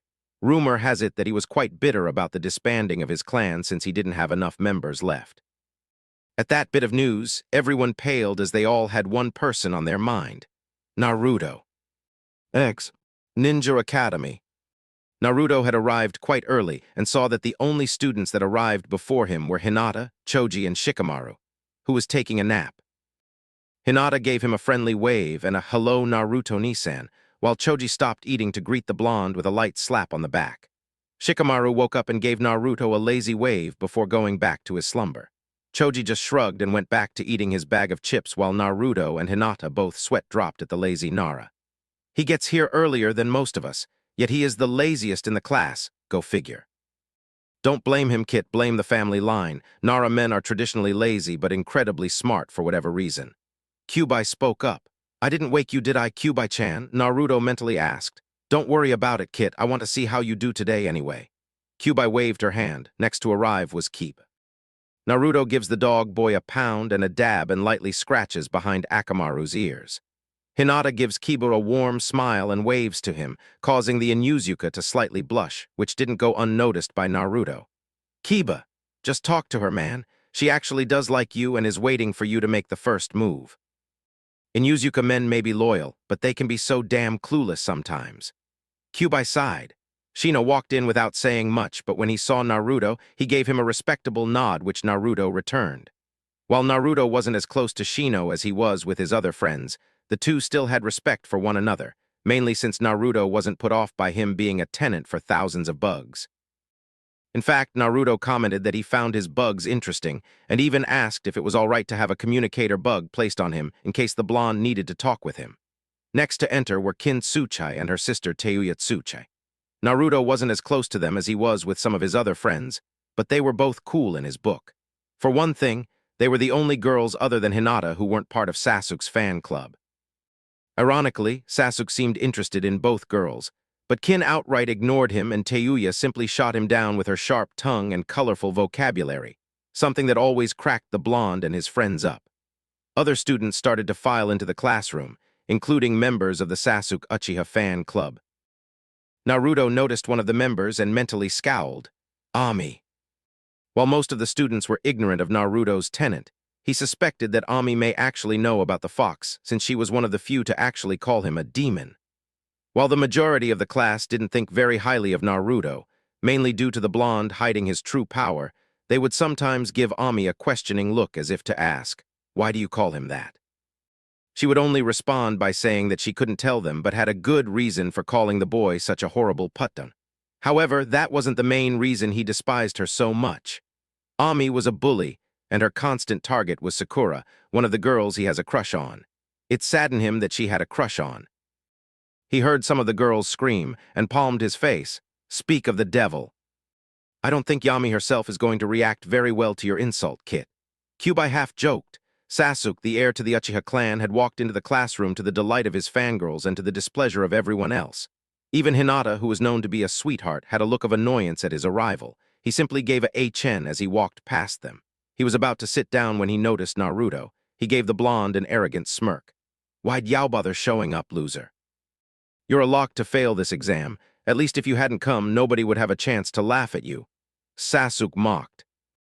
Naruto clenched his fist at the insult and was about to say something, when he felt someone lightly grab his shoulder. It was Shikamaru. "Calm down, Naruto. He's doing that on purpose, and you know it." The Nara whispered only loud enough for the blonde to hear, although Kiba and Akamaru also picked up on it due to their enhanced senses as well as Hinata, due to her being able to read lips and slightly nodded in agreement. They were getting quite tired of Sasuke taking verbal pot shots at the Jinchuriki and getting away with it. "Listen to your Nara friend, Kit. The little shit isn't worth it, yet." Kyuubi said. "Got nothing to say, Dobi?" Sasuke said, trying to gout him once more. Naruto simply glared at him before sitting down in his seat. Sasuke, thinking he had won, smirked and sat down in his own seat. His fangirls swooned. "Sasuke-kun is so cool." "Yeah, Sasuke-kun, put that loser in his place." "You're the best, Sasuke-kun." "Dear Kami, please make it stop." Kyuubi groaned, begged. "You took the words right out of my mouth," Naruto responded. Their praises were cut short when a loud noise came from the doorway. Everyone looked to see two girls come flying through the doorway. "Ha, I win, billboard brow. Looks like I get to sit next to Sasuke-kun." "Like hell you won, pig. Sasuke-kun is mine." "Hey Sakura-chan, Ino-chan." Naruto attempted to greet them only for them to spin around and glare at him like he had insulted them somehow. "What the hell do you want, loser?" Both girls shouted at him. "I just wanted to say hi, that's all." Naruto responded with a smile, but his friends knew that it was a fake smile. Inwardly, Naruto was hurt by their response. "Well, don't. Sasuke-kun might think I'm a loser if I actually talk to one." Sakura sneered as she walked to the seat on the left of where the Uchiha heir was sitting. This time his mask dropped, revealing a look of hurt in his eyes. "Naruto-kun," Kyuubi thought sadly. Even Ino, who was about to say something rude of her own, saw the look on his face and for some reason felt a small pang of guilt. She chose not to say anything rude to him and sit in the seat to Sasuke's right. Somewhere in the back of her mind, she felt bad for yelling at the blonde for no reason other than him just trying to be friendly. Uruka and Mizuki both entered the room to find the students chatting up a storm. Uruka cleared his throat to get their attention. The students continued talking. "Okay, class, quiet down." Uruka spoke up. They still hadn't noticed the Chunin instructor. Mizuki had a somewhat bored look on his face, but then noticed the tick marks that were starting to show up on Uruka's head. "Uh-oh, here it comes." The headmaster thought as he calmly reached into one of his vest pockets, pulled out a pair of ear plugs, and insert them into each ear. Out of all of the students, only Naruto and his friends actually noticed Uruka doing some hand signs and did the same thing Mizuki did and put on pairs of earplugs of their own. Naruto mentally began counting down. 5, 4, 3, 2, 1. "Sit down and shut UPUBRATS," shouted a big-head Uruka. Everyone in the class instantly stopped talking to see a very annoyed, scarred Chunin standing at the front of the class. "I like that jutsu," Kyuubi commented with a grin. "You would." Naruto thought dryly. "Thank you," Uruka calmly said and continued. "As you all know, your Genin exam is today. I will be your junior examiner and Headmaster Mizuki here will be your senior examiner. Your test is made up of 2 parts, a written test and a jutsu test. The written test is not mandatory to pass since the purpose of that test is to help determine where you are ranked among the graduating class, which is one of the factors in team placement. You must, however, pass the jutsu test in order to qualify as a genin of Konoha." As Uruka finished, Mizuki stepped forward. "As Uruka-san mentioned, I will be your senior examiner today. We will be conducting the written test first. Each of the exam papers already have your name on them, so when I call your name, come and receive your test. All of your answers must be in pen. Uruka will be watching to make sure that your eyes aren't tempted to wonder. Should you be caught wondering, you will fail this part of the Genin exam and will automatically be out of the running for Rookie of the Year. You may begin when you return to your seat with your paper. With that, the lavender-haired Chunin began calling the students up one by one to receive their test paper. Naruto was finally called up to receive his test, but halfway back to his seat, he noticed something odd. While some of the questions were normal questions that Genins were expected to know, a good amount of the questions on his paper were questions he recognized as ones found on the Chunin exam. A couple of the questions were even Jonin level. Naruto was about to speak up, but was cut off by Mizuki. There will be no talking or questions during this exam. Naruto frowned a bit but tried again to talk. But Mizuki-sensei, my tea. I said no talking, Uzumaki. Mizuki said in a raised voice. If you had any questions, you should have asked before I began calling your names. One more word and you will fail this part of the exam. Now go sit down. Naruto didn't say anything, but his facial expression showed that he was not happy about being blown off without even hearing what he had to say. While some people, including Sasuke and his fangirls, snickered, funny how they didn't get caught, Hinata, Choji, and Kiba frowned at Mizuki. Even Uruka didn't look pleased about Mizuki's attitude towards one of his favorite students. What's your problem, Mizuki? You could have at least let him ask his question. Shino remained quiet, but his bugs were telling him that Mizuki's attitude towards the blonde ran deeper than it should. Inside Naruto, Kyuubi narrowed her eyes. I smell bullshit, and Eight Tails isn't anywhere in sight. Shikamaru narrowed his eyes in suspicion.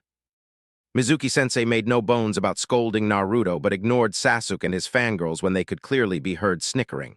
Something's going on, and I get the feeling that it's going to be a pain in the ass. He then caught a glimpse of Naruto's test paper and paled. The hell? More than half of those questions are Chunin-level questions. Wait, I even see 1 or 2 Jonin-level questions. What the hell is going on?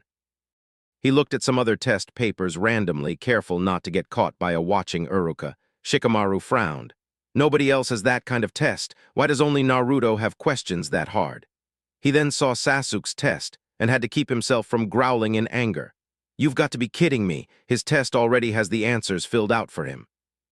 He then caught Mizuki looking exclusively at Sasuke with a knowing wink. Sasuke looked back at him with a ghost of a grin. The lavender-haired instructor then looked over towards Naruto and grinned evilly, which Naruto didn't seem to notice. That troublesome bastard. He's giving Sasuke a pass while screwing Naruto over. Naruto himself was starting to suspect that Mizuki had something against him. He hasn't called me a demon or anything of that nature, but he has never really been that nice to me either. He looked down at his test paper. Something stinks. I mean, yeah, I know the answers to these questions, but that still doesn't. Naruto froze for a minute and mentally went back to what he has just thought about. A moment later, a grin slowly formed on his face. Maybe it's time I showed people that I'm not the dumbass loser they think I am, and I know just how to prove it. His eyes then gave off a barely noticeable glow as he began writing in the answers. He then glanced over ever so slightly to see Sasuke's paper. While a part of him was angry that the Uchiha was getting a free pass, the other part, which won out, was wearing a shit-eating grin. It's going to be fun watching the reactions of all of his doubters. Shikamaru glanced at Naruto and was surprised to see the blonde give off a devious grin. His eyes widened slightly when he saw Naruto's eyes glow ever so slightly before the lazy Nara smirked. So, he's using that jutsu. Watching the aftermath is going to be even more entertaining than watching clouds. After 45 minutes had passed, Mizuki stood up and announced, All right, class, pens down. This portion of the Genin exam is finished. There will be a break before the next part of the exam. Use it however you wish. Dismissed. The students got up and headed off in random directions ranging from the throwing range to the cafeteria. As the last student left, Uruka walked up to Mizuki. What was that all about? Uruka inquired with a slight stern look. What about? Mizuki feigned ignorance. You reprimanding Naruto like that. There was no harm in him asking a question. Uruka stated. That isn't the point, Uruka. The other students needed to concentrate. He should have asked while he was still at my desk. I know that you care about him on a personal level, but he needs to learn how to take care of himself. Mizuki said and walked out of the room with the test papers under his arm. Needs to learn how to take care of himself. He's been doing that for more than half of his life. I dare say he's better prepared to deal with the real world than over half of the shinobi in our village, let alone all of these students. Uruka narrowed his eyes, unwilling to accept the senior examiner's explanation. X. Ninja Academy, headmaster's office. Mizuki was in his office, grading the written exams that the students just finished. That was almost too easy, he said to himself. He managed to not only pass the Uchiha heir, but also fail the demon brat by giving him a much harder written exam instead. What made his plan so seemingly foolproof was that the Sandame only requested the scores, not the exam papers themselves. Granted, he had to archive them, but if someone came looking, he could always claim that it must have gotten lost in his stack of paperwork, something that most clan village leaders can understand since they have to put up with that never-ending battle on a daily basis. Mizuki scowled a little. Oh, how he hated paperwork.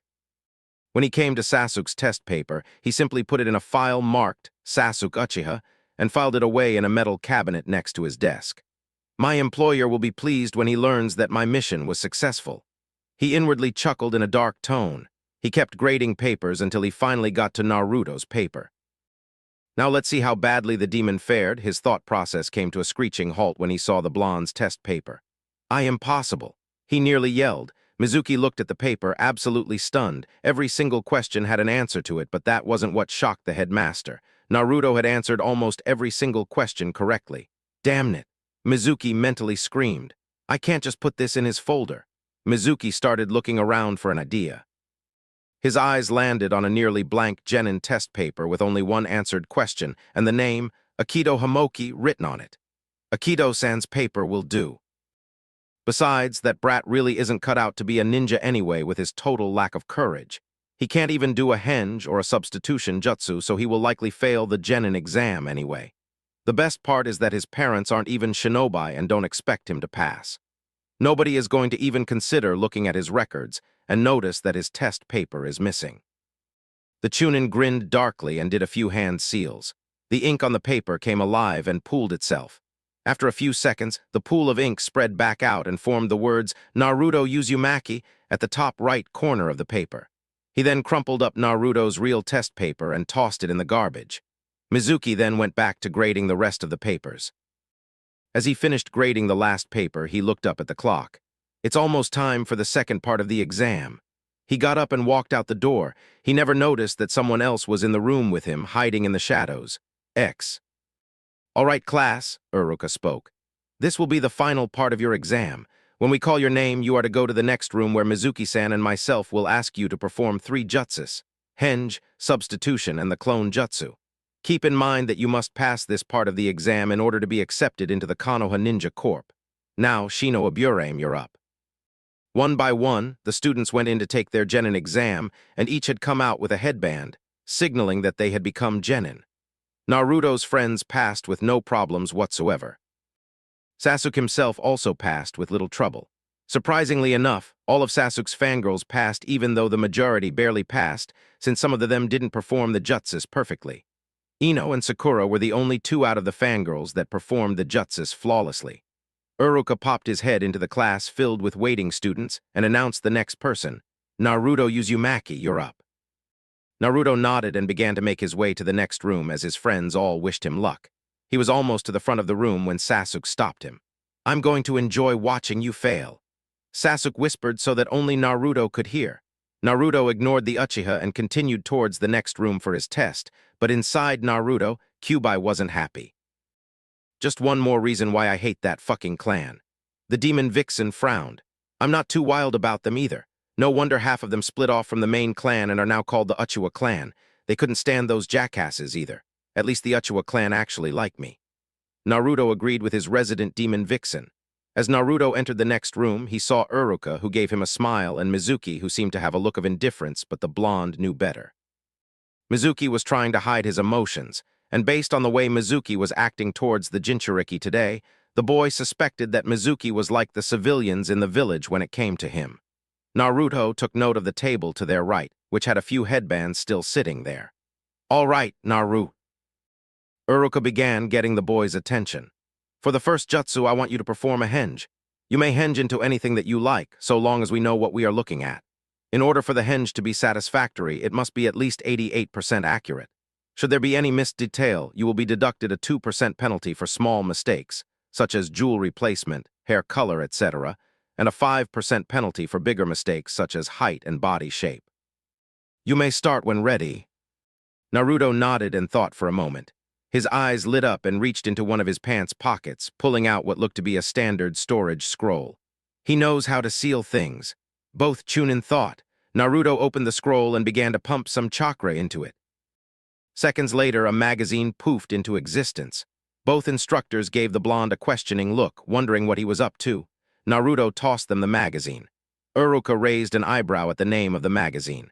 Star Wars, New Essential Guide to Characters. Turn to page 157. Naruto instructed. Once he saw that Uruka had found the correct page, Naruto put his hands into the ram seal and called out, "Henge." A puff of smoke engulfed the blonde for a few seconds. When it cleared, standing there was a figure dressed in all black with a cape and some weird-looking panel with buttons on its chest. The figure also seemed to have a strange-looking helmet that was also black with a glossy finish. In its right hand was a strange metal cylinder. "How's this, Uruka-sensei?" The figure asked in a deep, robotic, monotone voice. Uruka simply gawked while Mizuki inwardly scowled. The demon brat was getting ever so close to graduating. If the boy became a genin, he would be out of his reach. "You just couldn't resist, could you?" Naruto heard Kyubai-sai in his mind. "Hey, be glad I didn't transform into Jabba the Hutt." Naruto mentally responded. "Don't even joke like that, Kit." Kyubai slightly paled. She may like the Star Wars series, but the one thing that she hated was Jabba the Hutt himself. It was bad enough that he was gross-looking. He was a womanizer to boot. "Excellent job, Naruto. Based on the picture in this magazine you gave me, your henge is 100% accurate. Hinata was the only other student with a perfect henge. Strangely enough, she did the same thing you did and transformed into a person from a magazine." Uruka said. "Who did she henge into?" Naruto asked out of curiosity. "Some guy named The Rock," was Uruka's reply, causing Naruto to mentally burst out laughing. "Can you blame her, Kit? He is rather yummy looking." Kyubai commented with a slightly lecherous grin on her face. Naruto mentally sweat dropped. "Kyubai-chan, you're a pervert, you know that, right?" Naruto deadpanned. "So. At least I'm woman enough to admit it, unlike some of those other little girls in your class." Lazily shot back, Naruto mentally sighed and shook his head. Deciding not to get too far into such a debate, he refocused on the exam. "What's next, sensei?" "Next up is substitution. I want you to swap places with anything in this room. You either do it or you don't, simple as that. You may start when you are ready." Uruka instructed. Naruto again went into thought as he scanned the room. Upon spotting a sink in the corner, his face formed a mischievous grin. Uruka had a slightly worried look on his face. "Uh-oh, he only gets that look when he's about to pull a prank on someone." Kyubai also grinned as she read the blonde's mind. Granted, the prank was simple, but it would get the point across. Naruto took out yet another scroll and unsealed an uninflated balloon. He then walked over to the sink and filled it up with water. He then walked back in front of the two Chunin instructors. "Okay, I'm ready," Naruto announced, and then tossed the water balloon straight up in the air. Before the two Chunin could even ask, Naruto began doing hand seals and was engulfed in a small smoke screen. Uruka was about to say something when he heard a familiar voice next to him. "So this is what it's like to be a Chunin instructor." Uruka turned towards the sound of the voice and was shocked to see Naruto leaning back in Mizuki's chair with his feet on the table. "Naruto, what are you doing, th?" Uruka started to say, but was cut off when Naruto held up a hand, then pointed towards the spot where he was a second ago. Uruka's jaw dropped. Standing in the spot that the blonde had previously occupied was Mizuki, who looked confused as all get out. Uruka was about to say something else when Naruto held up his hand again. "I'm not done yet, sensei. Keep watching." Naruto grinned mischievously. Uruka did indeed keep watching while Mizuki was still slightly annoyed at being used as a substitution. He was about to ask why they kept staring at him until, splash, the water balloon that Naruto had tossed into the air earlier finally came down, on Mizuki's head. Naruto fell out of the chair he was sitting in and burst out laughing. Uruka gave Naruto a slightly stern look, but if anyone were to look closely enough, they would notice the ghost of a smile on the scarred Chunin's lips as Uruka was doing his best not crack up himself. Unbelievable. It should be almost impossible for an academy student to actually swap with another person. And to top it all off, he thought far enough ahead to actually do something to the person he swapped with. "Naruto, you just might become the first student to go from dead last to Rookie of the Year candidate." "Good one, Kit, I have to admit." That was well thought out, simple but well thought out. Had this been a real ninja battle, that fool would be dead. Kyubei praised. Uruka then noticed that Mizuki was about ready to blow his top and moved to calm him down. Calm down, Mizuki. Granted, it was a bit immature, but it also showed that Naruto understands the concept of not only getting out of harm's way, but also to put your enemies into it as well. Quite frankly, there aren't that many academy students who think that far ahead using the substitution jutsu, let alone swap with an actual person. Fine, I'll let it go since you do make a good point. Mizuki slightly growled. As much as he hated to admit it, he couldn't fail Naruto for being innovative. Damn it. So far, he's done everything right. I may have to resort to killing the demon brat before team placement if he ends up passing the clone test. Mizuki quickly calmed himself down. He not only didn't want the brat to know what was going on, but to a much lesser degree, Uruka as well. He knew that Uruka actually liked the boy and would more than likely report anything suspicious to the Hokage. Now then, let's move on to your final test, Uzumaki-san. Mizuki continued. For this last test, you are to make at least 2 clones using the clone jutsu. You may begin when ready. And no SHINANIGNS this time, please. Naruto nodded. No problem, Mizuki-sensei. I just wanted to get one last prank in before I become genin. I sure as hell won't have time to do them with my duties as a ninja. Uruka was a bit worried. He never was able to learn how to do this jutsu, not with his chakra reserves. I hope he was able to improve his control enough to perform it. The look of worry turned into confusion as he saw Naruto make a hand seal that he knew wasn't the clone jutsu. His confusion then turned to disbelief when he heard Naruto shout, "Shadow clone JUTSU." Standing behind Naruto were 4 carbon copies of the blonde, who all said hi. For an added effect, one of the clones came over and tapped Uruka on the shoulder. "Does this work?" the clone asked. Uruka's jaw dropped completely on his desk. He actually knows the Shadow Clone Jutsu. How did he learn that? The only people who can do that jutsu without many issues are Hokage-sama, Kakashi, and Jiraiya-sama. Uruka continued to stare for a moment more before his face morphed into a grin. "Of course, Naruto. That was more than satisfactory. Go ahead and take a headband from the table over there." Mizuki was absolutely livid. No, the brat was able to actually create shadow clones. When the hell did he learn to use that? What do I do now? Mizuki thought. After a moment, a very evil thought crossed his mind. He quickly hid his predatory grin and put on a serious face. "Hold it." Mizuki stopped the boy before he could touch one of the headbands on the desk. "I'm afraid that I can't award you the title of genin." The room went deathly silent. Naruto's face gave way to several emotions ranging from shock to confusion, and finally anger. He couldn't put into words how pissed he was, so Kyubei did it for him. "What?" The demon vixen hissed inside his head. Uruka was also shocked, but recovered fast enough to respond before Naruto could voice some choice words. "What are you talking about, Mizuki? He performed the clone jutsu just like we asked him to," Uruka said with a frown on his face. "No, he didn't, Uruka. He did a shadow clone jutsu. The test requires him to do a standard clone jutsu." Mizuki responded. Uruka just stared at the headmaster like he had grown a second head. Since when did it matter what kind of clone was created? I've never heard of such a rule before. "That's bullshit. What kind of fucking shit is this bastard trying to pull?" Kyubei screamed. Naruto narrowed his eyes when he saw Mizuki flashed a quick and extremely small smirk that he knew all too well but decided not to act on it at this time. Uruka didn't like the ruling but still made an attempt to get Naruto promoted like he should. "Well then, why don't we just allow him to perform the correct clone jutsu then?"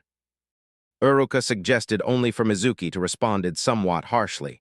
"No, he didn't do it correctly and that's my final decision." Naruto tightened his fists, nearly drawing blood. Uruka was quite unhappy about the whole situation but was powerless to do anything about it. He turned to the blonde with sad look. I'm sorry, Naruto. Since he's the headmaster, he has the final say." His mind, however, was saying something else. "Although I sure as hell think that this is bullshit," he thought, unaware that he had the same thoughts as a certain nine-tailed vixen demoness. "It's okay, Uruka-sensei. I'll just have to try again next year," Naruto barely said above a whisper. He turned and slowly made his way to the door. Uruka had a worried and sad look on his face. "Naruto." Kyubei said nothing, but it was obvious that the vixen was absolutely pissed. Mizuki held a neutral expression, but inside he was laughing like a maniac. He had finally succeeded in failing the demon. Now that the demon is out of the way, I can concentrate on the other task my employer charged me with. Still, stealing the forbidden scroll won't be a walk in the park. I need to be fast enough to outrun the A and BU long enough for me to. Then it struck him. Wait, the demon brat always was able to outrun the A and BU. In fact, the only person to ever catch him was Uruka. The demon may still be of some use to me. X. Naruto sat on his swing outside, looking on in sadness as he saw his fellow classmates get hugs and congratulations from friends and loved ones. A large part of him was not only angry, but suspicious as well. Jiraiya taught him the Shadow Clone Jutsu with the Sandame's permission for several purposes, including the Genin exam. Coupled with the fact that Mizuki tried too hard to hide his emotions towards the boy, and it was obvious that something was wrong. It baffled him, until after failing the exam, that ghost of a smirk on Mizuki's face finally clicked. So, he really is just like the villagers. So you noticed it too, eh? Came Kyubai's voice. Naruto gave her a mental nod. If it wasn't obvious enough from that bullshit he pulled back in the test room, it's pretty obvious now that Mizuki intended to fail you, one way or another. One comment from Sasuke was what got the blonde thinking that something wasn't stirring the Kool-Aid. Flashback. So, Doby, how does it feel to be the only student in Academy history dumb enough to make the wrong kind of clone during the Genin exam? End flashback. At first, the statement nearly caused the blonde to try and strangle the pompous Uchiha, but logic made the 11th hour save and had forced him to simply push past Sasuke without saying a word. None of his fangirls knew how I failed, which is normal since test information is considered classified. So how the hell does the team know how I failed the test? There were only two people who knew, Uruka and Mizuki. He immediately ruled Uruka out for 3 reasons. 1. The scarred Chunin always helped him with his studies and always stuck up for him out in public. 2. He was very much against Mizuki's decision at the Genin exam. And 3. The Chunin had left right after Naruto's test due to a summons by the Hokage. That left Mizuki. Naruto wasn't stupid. He was certain that Mizuki had somehow let the information slip to Sasuke, but how? Mizuki never made contact with the team while with the other students, so how did he? Naruto mentally froze and went back over what he just said in his mind. After a moment, he mentally growled, which didn't go unnoticed by Kyubai. Sasuke was the last student to take the exam. You're learning, Kyubai remarked. I'm not stupid, you know. Naruto thought dryly, not anymore. Point taken, but enough about that. Something needs to be done about this. I agree, I think we should go tell. Wait, strike that. Mizuki is walking up from behind you. Kyubai informed. I don't care what direction he's walking from. As far as I'm concerned, he's walking into a beatdown. Naruto thought darkly. Cool it, Kit, he's a Chunin. Besides, he doesn't have a weapon at the ready and I don't sense any killing intent. Let's see what he wants first. He just might do something to incriminate himself.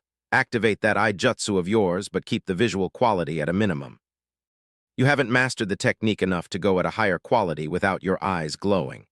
Naruto gave the vixen a mental nod and turned around to face the last person he wanted to see without giving away too much of his real opinion of the headmaster. What do you want, Mizuki-sensei? Naruto asked in a low voice. Naruto. I would like to apologize for the way I acted in the testing room. Mizuki said in a not-so-obvious fake apologetic tone. However, it wasn't enough to fool the blonde. He's up to something. I agree, be on guard, Kit. Kyubai warned. Naruto gave her a quick yes ma'am before mentally turning his attention back to Mizuki. I realize that because of your large chakra capacity, it would have been impossible to make a regular clone. That's why I've decided to give you a second chance. Mizuki offered. Second chance. Naruto echoed. He heard Kyubai mumbling bullshit and quietly agreed. Yes, the Shadow Clone Jutsu isn't a jutsu that you can find just anywhere. Outside the Forbidden Scroll, Mizuki pointed out with a smile that Naruto knew was a cover for a smirk. For your make-up exam, I want you to go and get the scroll the jutsu is located in. Once you do that, I want you to meet me in the backwoods of the Uchiha compound. I will be waiting with your headband. By the way, please don't tell anyone about this test. I don't want to spend a lot of time trying to explain to some parents why their kids weren't given this type of test when they failed. So do you accept this make-up exam? Mizuki asked. Naruto thought about asking why he wanted the forbidden scroll, but thought better of it. It wouldn't do for Mizuki to think that he was smarter than he lead on. That didn't keep him from forming his own opinions. Sure thing, Mizuki-sensei. I'll have that forbidden scroll for you tonight, and you'll be forking over that headband to me. Naruto said with faux enthusiasm. Good, now if you'll excuse me, I have a meeting to attend before we meet tonight, Mizuki said and walked back into the academy building. As soon as the Chunin was out of sight, Naruto's fake smile dropped and was replaced with a frown. If I didn't know any better, I'd say he's trying to get me to commit treason, Naruto thought, narrowing his eyes at the departing Mizuki. Ding, ding, ding, we have a winner, Kyuubi said. So, what do you want to do about this? Mizuki could hardly believe his luck. The demon brat actually fell for it. Mizuki knew that almost no student would fall for such an obvious lie, hence the reason he approached Naruto and not any of the other academy students. The Kyuubi may have been vicious, but apparently it isn't very smart. Mizuki smirked as he waited for Naruto to finish his test. The plan was simple: have the demon brat steal the forbidden scroll and bring it to him. Once the boy delivered the scroll, he would simply attack and kill the little monster before creating a duplicate of the forbidden scroll. Then when the ANBU arrived to assess the situation, he would claim that the boy attempted to leave the village and was forced to stop him. Once the ANBU secured the forbidden scroll, Mizuki would then take the scroll back to his employer, who would pay the Chunin enough to buy an entire city block, or enough to live comfortably for the rest of his life. It was an hour past the time the boy was supposed to have met with him, and Mizuki was starting to get slightly impatient. The demon brat is late. Even Kakashi, the copy ninja, was never this late for something important. Just as he banished these thoughts, he heard a noise from below the tree he was in and glanced down. An predatory grin formed as he saw Naruto sit down on the ground to wait. A rather large scroll was sitting next to him. It never dawned on him how Naruto was able to approach his location without the traitorous Chunin sensing his chakra signature. Just as I thought, he was able to obtain the forbidden scroll. Now, Mizuki was about to jump out of the tree when another figure unexpectedly showed up. Mizuki scowled. Uruka, he mentally spat. While he hated the demon brat more, he never really liked Uruka at all either. In his opinion, the man cuddled his students far too much for his liking. The young Chunin instructor was just too caring to be a true ninja. He listened in as Uruka berated the boy for doing something so rash.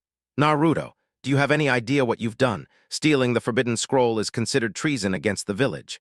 Uruka shouted, obviously concerned. I understand why you're angry, I really do. In fact, I honestly have to say that Mizuki made the wrong decision by not allowing you to become a genin. But doing this isn't going to solve your problems. Why not, sensei? Naruto asked, seemingly confused. Mizuki-sensei told me that if I brought the scroll here, I would become a genin. He called it a make-up exam. At this, Uruka froze. Naruto, is this true? The boy nodded. Mizuki frowned for a moment before an evil blood-thirsty grin formed. Why not? I never liked that goody two-shoes anyway.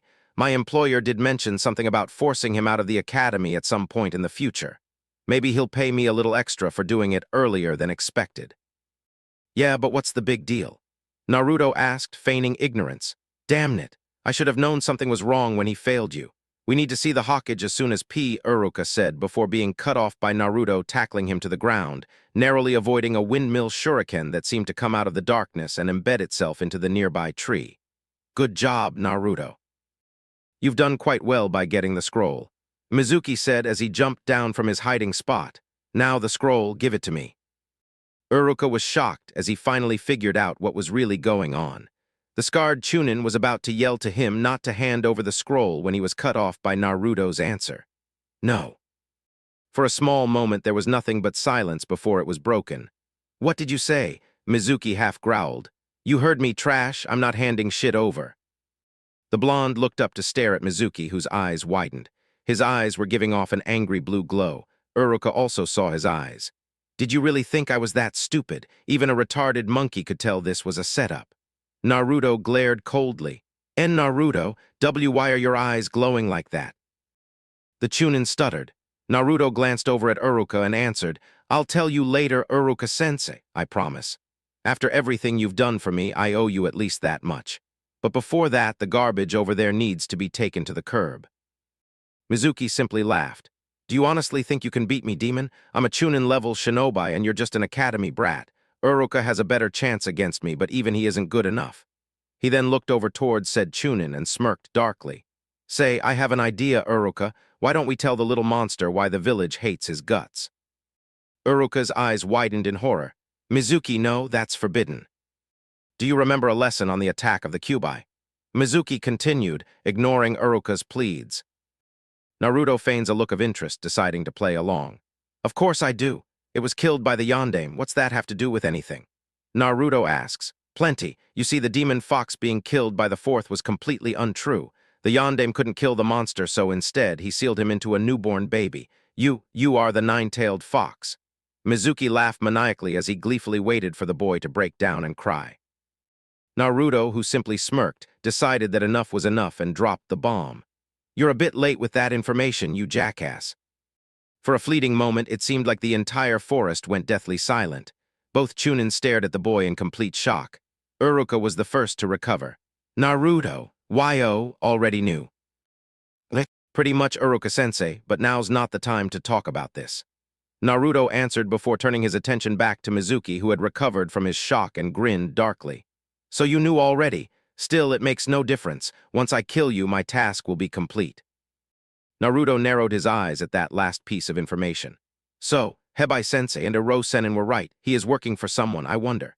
He mentally thought, thinking back to the Genin exam.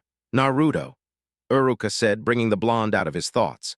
Let me handle Mizuki. I don't know what he plans on doing with the scroll, but it's apparent that he is now considered a village traitor. Take the scroll and get away from here. Like you could, Uruka.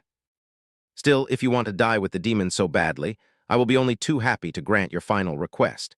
Mizuki shouted the last part as he took the windmill shuriken of his back and flung it at Naruto and Uruka. Both jumped out of the way as the shuriken buried itself into the tree they used to be in front of. Uruka was about to reach into his pouch to take out a kunai when he felt someone grab his hand. Uruka looked up to see Mizuki as he was wagging his finger as if to say, "Nuh-uh." Before the dolphin could do anything in response, Mizuki kicked him in the chest. Uruka could have sworn he heard a snap, crackle, and pop as he was sent flying into a tree. Mizuki simply waltzed up to the injured teacher. Tell me, Uruka, why do you defend that monster when you yourself became an orphan because of the Kyuubi? Mizuki sneered. Yes, it's true. I was an orphan because of the Kyuubi attack. Uruka grunted, still in pain from the kick to his ribs, which he noted might be broken. But I refuse to blame a boy who had no choice in the matter when the Kyuubi was sealed inside him. If you can't see that with your own eyes, Mizuki, then we have nothing more to talk about. Still refuse to see the truth, do you? Too bad. I was going to save you for last, but I think it would be better if I got rid of you now. Mizuki said, pulling out a potion and consuming the entire flask. To Uruka's horror, Mizuki started to chain.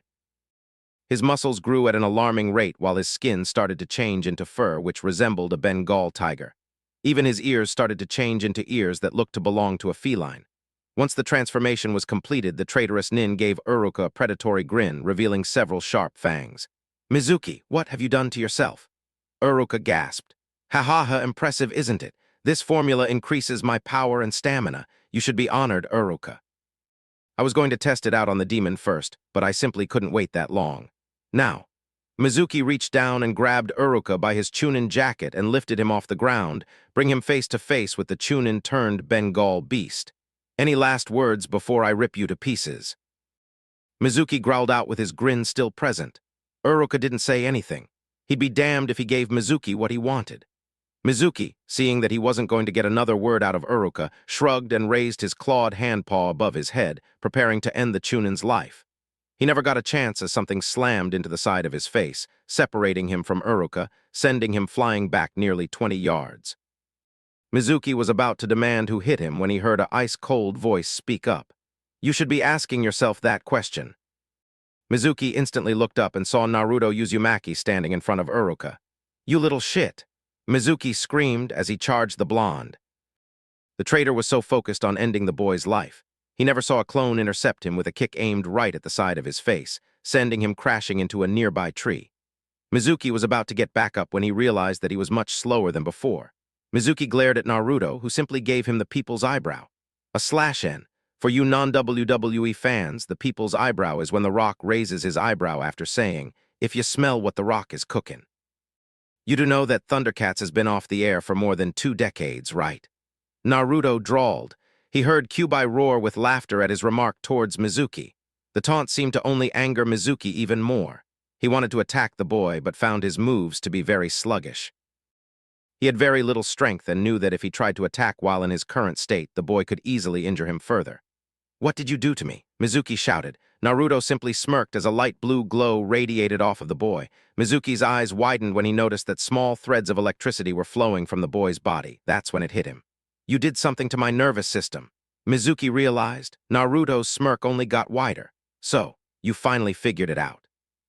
Guess you're not a complete fool after all. It's a Kekkei Genkai, and it allows me complete control over electricity. Naruto explained. How is that a bloodline limit, demon brat? More than half of Kumo's ninja force can use lightning in their jutsus. Mizuki fired back but had a sudden sense of dread when Naruto's grin remained plastered on the boy's face. Yes, they can use lightning, but there are two major differences. One, my lightning abilities go far beyond jutsus. The very essence of the element is embedded into my DNA, which means that I can use it for many more things than jutsus. There was much more, but Naruto decided not to voice it. Nothing good ever came out of talking about abilities that haven't been seen yet. Mizuki gritted his teeth. He hated to admit it, but that was a rather potentially powerful bloodline limit. Still, he figured that the use of such a power would suck the boy dry of chakra, even with the Kyuubi sealed in him. That is quite a power. But just like everything else, it still uses chakra for power, and I'm sure it is quite the guzzler. Mizuki smirked, thinking he had called the boy's bluff. His blood ran cold when Naruto smiled very darkly at him. That's the second major difference. My Kekkei Genkai runs off a separate and completely independent power system. In other words, its chakra consumption is absolutely zero.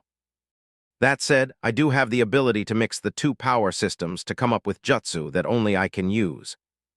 Mizuki paled. I am possible. Such a bloodline limit easily surpasses most and may even rival the Sharingan.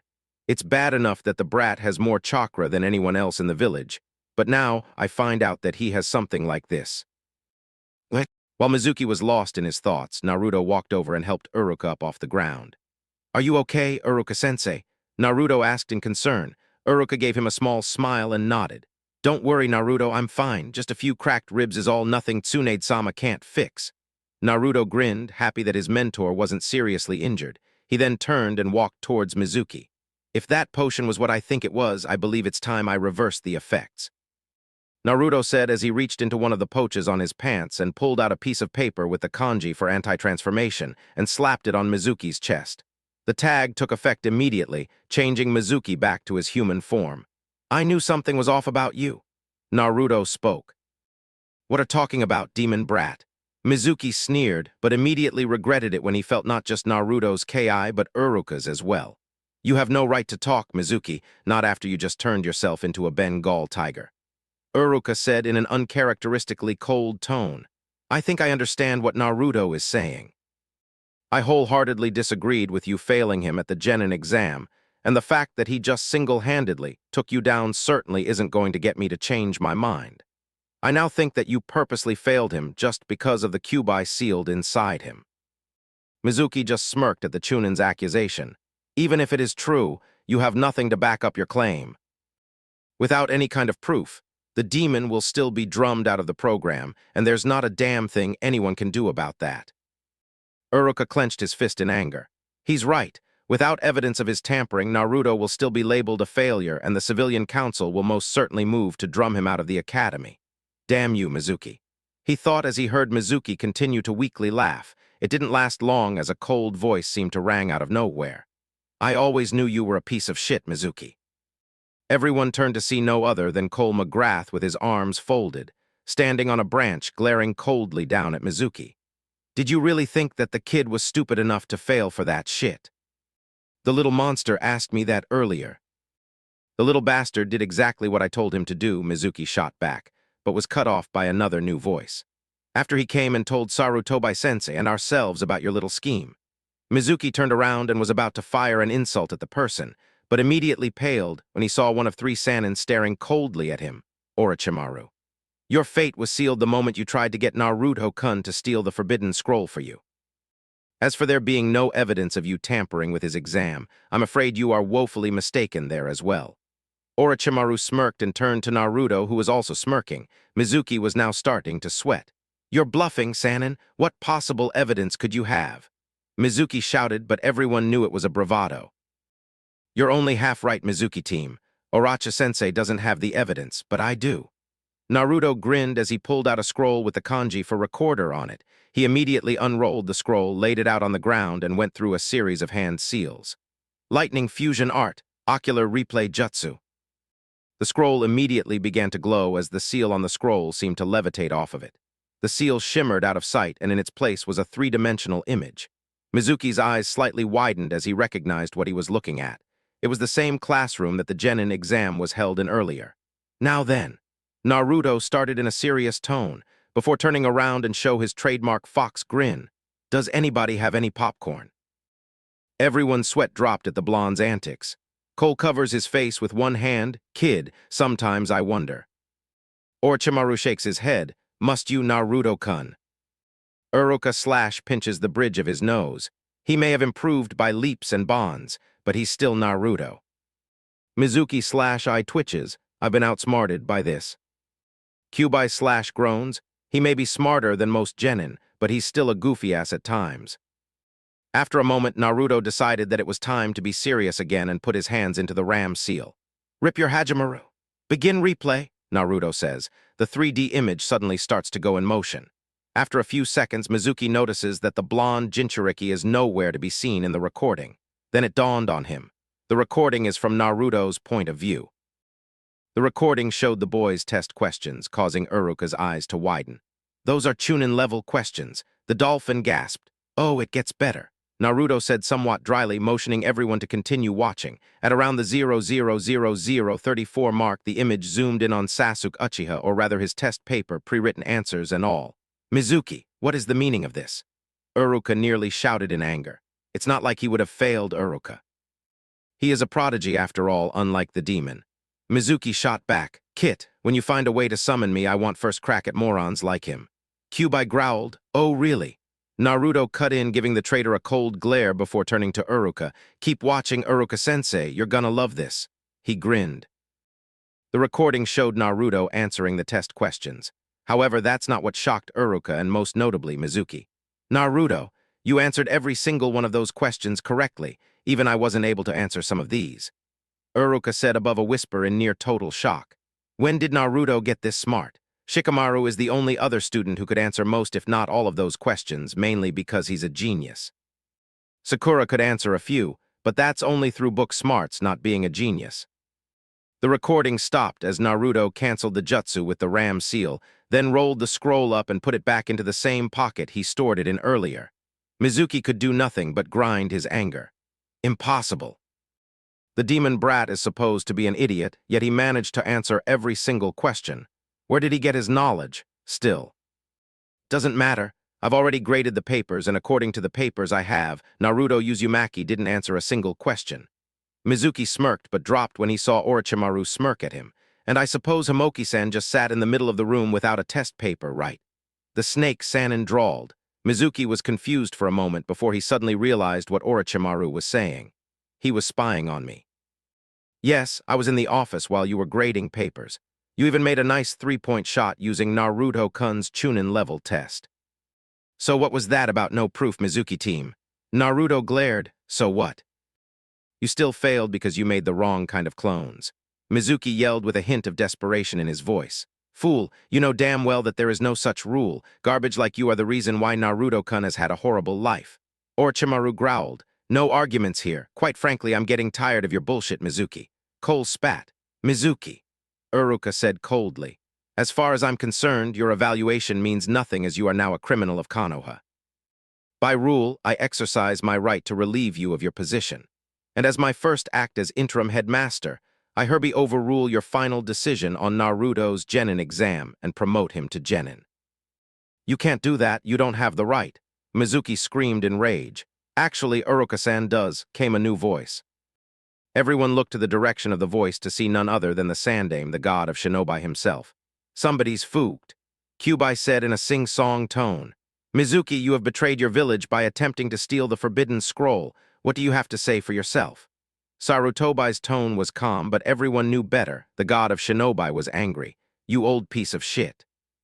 You won't be able to last forever, that I can prom, Mizuki growled, but instantly stopped when he felt a very large ki hit him in full force, which, to his surprise and horror, came from Naruto. Mizuki froze with fear when he saw the blonde. His eyes were glowing an extremely luminant blue with a large amount of electricity flowing around his body. I've had enough of this, you piece of trash. You will show Hokage-sama the respect he deserves, but since I know you don't have the balls to apologize. Naruto said in a low, icy tone and put his fingers together to form an X. Within seconds, 50 Narutos shimmered into existence. Mizuki's eyes widened in complete terror. He was going to be in severe pain, and he knew it. My clones will simply beat an apology out of you. Mizuki never even got a chance to scream, as all 50 clones leapt towards the traitor and began beating the bejesus out of him. While Cole, Orochimaru, and Sarutobi looked on as if the action was an everyday thing to them, Uruka's jaw was completely on the ground. Uruka was an instructor and knew about the Shadow Clone Jutsu. The jutsu was classified as a kinjutsu because most ninja, even Jonins, couldn't execute the move in a completely safe fashion because the jutsu required a monster amount of charka. Naruto not only could execute the jutsu, but create 50 shadow clones, the most anyone has ever created, and he wasn't anywhere near the point of chakra depletion. After what seemed like hours, Sarutobi decided to bring the 50 clone beatdown to a close. All right, Naruto, I believe you've made your point. Although I'd rather see it continue. Besides, Ibiki wouldn't be too happy with you if you severely injured him too much. Or already, I was hoping to see Naruto-kun beat some more blood out of him. Kyuubi half-whined. Jiji's right, Kyuubi-chan. As much as I would love to fuck him up some more, we need information on who hired him and why. Naruto responded. Kyuubi gave a small pout, but agreed nonetheless. Naruto simply nodded to the old cage and instructed his clones to dispel. When the smoke from the dispelled clones cleared, there on the ground was a very bloody and nearly deformed Mizuki. Cole and Orochimaru praised the blonde's handling of the whole situation before grabbing Mizuki and disappear, taking him to one of the shinobi world's most feared interrogators, Ibiki Morino. Sarutobi also commended the boy on making the right decision and stated to Uruka that he would be permanently appointed as the academy's headmaster, and disappeared in a swirl of leaves, leaving Naruto and Uruka. One of these days, I'm going to learn how to do that. Naruto murmured. Naruto. Uruka said, getting the boy's attention. You deserve this now even more than you did earlier. I know it has been a tough road for you, but today, you took a major step towards becoming Hokage. Uruka smiled, untying his headband from his forehead and tying it to Naruto's head. Congratulations, Naruto, genin of the Konoha Ninja Corp. You've earned this more than anyone. Wear it with pride. Naruto began to get misty-eyed, but held back the tears of joy and smiled at his teacher before embracing Uruka with a hug. Thanks, Uruka-sensei, for everything. No problem, Naruto, Uruka said softly. Since you graduated, why don't I take you out for some ramen? Naruto's face lit up upon hearing Uruka's offer to treat him to his favorite food. Thanks, Uruka-sensei. Well, what are we waiting for? I'm starving. Naruto said, his hyper nature showing through as he dragged Uruka towards Ikaraku. Inside, Kyuubi couldn't help but smile warmly at the boy. Everything had worked out in the end, even if the path was much bumpier than they had anticipated. Not bad, Naruto-kun. Not bad at all. X. Konoha Ninja Academy, 8:12 a.m. All the genin who had graduated were in the classroom, waiting for Uruka to arrive to assign them to teams. While most of the class chatted away, happy about becoming genin, some students remained quiet. Hinata, Shikamaru, Choji, and Kiba were clearly upset. They knew that there were people who were against Naruto, despite not knowing why, but they still thought that the blonde would graduate right with them. Shino, while normally quiet anyway, also seemed down. Kin had a sad look on her face. Naruto always treated Teuya and herself with respect and had hoped that he would graduate with them. Teuya was simply fuming. She knew what it was like to be hated for no reason. Her previous village had shunned her for something that her parents had done. Despite the fact that she was publicly and privately disgusted with them for what they had done and her family for defending it, she was still treated like trash. She saw how Mizuki looked at Naruto. I'll bet my whole fucking Yikai collection that he sabotaged Naruto's exam. She looked over towards Naruto's group of friends. Seems like they think something's up too. As if on cue, Kiba broke the silence between the group. Bullshit. The Inuzuka spat. Absolute bullshit. Tell me about it. This situation is highly troublesome. Shikamaru agreed. Naruto should have graduated along with us, seeing as he was the strongest amongst us. I smell a rat. Choji added, this got the attention of Shino, Teuya, and Rin. The fuck? Granted, he's pretty good, but the strongest. Teuya mentally questioned. They know something that the rest of the class doesn't. What that something is remains elusive even to me. Shino pondered. While Shino and Teuya kept their thoughts to themselves, Kin uncharacteristically voiced hers. What are you talking about? Sure, he wasn't anywhere near being the dead last, but he wasn't the strongest. Wouldn't that be Hinata? No, I'm not. Everyone turned towards the Hyuga heir who had her eyes closed. To most people, it looked like she was deep in thought, and for the most part, she was. Hinata was certain that Naruto would pass, as she had seen him do all of the necessary jutsus to pass the exam many times. She knew that somehow, Mizuki played a part in this based on the way he looked at Naruto with such disdain. However, her friends knew that Hinata closed her eyes for a different reason. If she opened her eyes, tears would spill out like a knocked-over glass of water. Naruto is much stronger than me. The only reason he didn't have the best scores is because some of us, including Uruka-sensei, suspect that some of the Chunin instructors have purposely tried to sabotage Naruto Niichin's education with some degree of success early on. The fact that it almost completely stopped after Uruka took charge of our class seems to support this. Hinata explained with an even voice, despite her real feelings about the whole situation. Based on what I have seen, your theory is indeed a logical one. Shino spoke up, which surprised most since the bug user didn't speak often. The Buram's right. As far as I'm concerned, Naruto is one of the best this class has to offer. Hell, even Neji from last year isn't as good as him. Kin spoke up. It's a fucking shame. Not only is he good, but he's also a pretty decent guy, too, unlike that piece of Uchiha garbage over there. Teuya said, spitting out Sasuke's clan name like a nasty piece of food. Sasuke, who had been listening to the whole thing, decided to add insult to injury, starting with the red-haired beauty. Teiyu-chan, I'm hurt. I would have thought a strong kunoichi like you would admire a strong ninja like myself, and not that dead-last loser. How many times must I say it, you fucking little jutsu thief? I don't like you, period. And if you call me Teiyu-chan again, I'm going to kick your balls up and out of your throat. Sasuke ignored her threat and looked at Kin. Surely you can appreciate my power. Don't even try, Uchiha. I don't like you any more than Teuya does. Kin snapped. Sasuke frowned at his latest attempt to make a move on Teuya and Kin, but then smirked when he turned his attention towards the rest of the group, intending to taunt them. Are you still upset over the Dobi failing? Get over it. We all knew he was a loser and Mizuki-sensei proved it yesterday. Considering what he is, he should just drop dead. Sasuke goaded, hoping to get one of them to start a fight with him, which could eventually get them in trouble. Ami and most of the fangirls laughed at the group, wondering why they supported such a loser. Shikamaru and Choji scowled at Sasuke's verbal assault. Shino remained quiet, but his bugs were angrily buzzing up as storm. Kiba and Akamaru were outright growling at the Uchiha. Hinata looked like she was really going to cry despite the glare she was sending him. How could they be so cruel? Sasuke saw this and decided to press the attack even more. I guess I can't blame you for crying, Hyuga. Not only are you not going to win ROTY, but you'll also have to move on without the little loser. Sasuke taunted, getting even more jeers from his fan club. He was about to continue when he heard the last voice he expected to hear. Man, you must like to hear yourself talk, don't you, team? Everyone in the classroom whipped their heads towards the door to see Naruto standing in it with his arms crossed with a neutral look on his face. While most of the class was confused as to why the Naruto was even here since they had found out that he had supposedly failed the Genin exam, his friends noticed that he was wearing a Konoha headband. Apparently he hadn't failed after all. Naruto! Hinata half-shouted, happy to see Naruto. The blonde simply nodded in their direction with a small smile. What are you doing here, Dobi? Sasuke scowled at the blonde. Naruto walked towards Sasuke and stopped a few inches apart, almost beside him, but the two could still see each other. The Uchiha was about to repeat himself when Naruto cut him off. Yesterday's little stunt didn't work, you cheating little bastard. Naruto hissed only low enough for Sasuke to hear, causing said Uchiha's eyes to widen shock.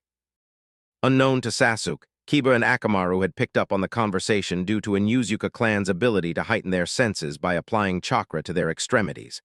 I don't know what you're talking about, Dobi, Sasuke said, but Naruto wasn't fooled at all. While he isn't skilled enough to read minds, yet he had enough control of his electrical powers to sense pulses very close to him, and Sasuke's heart skipped a beat. I think you do, team, Naruto said, continuing to ignore a few of the fangirls demanding what he was doing here. Then why don't you prove it? Sasuke sneered, trying to intimidate him into backing off. Naruto didn't immediately respond, which caused Sasuke to smirk at him as if to say, I just got away with it and you can't do anything about it.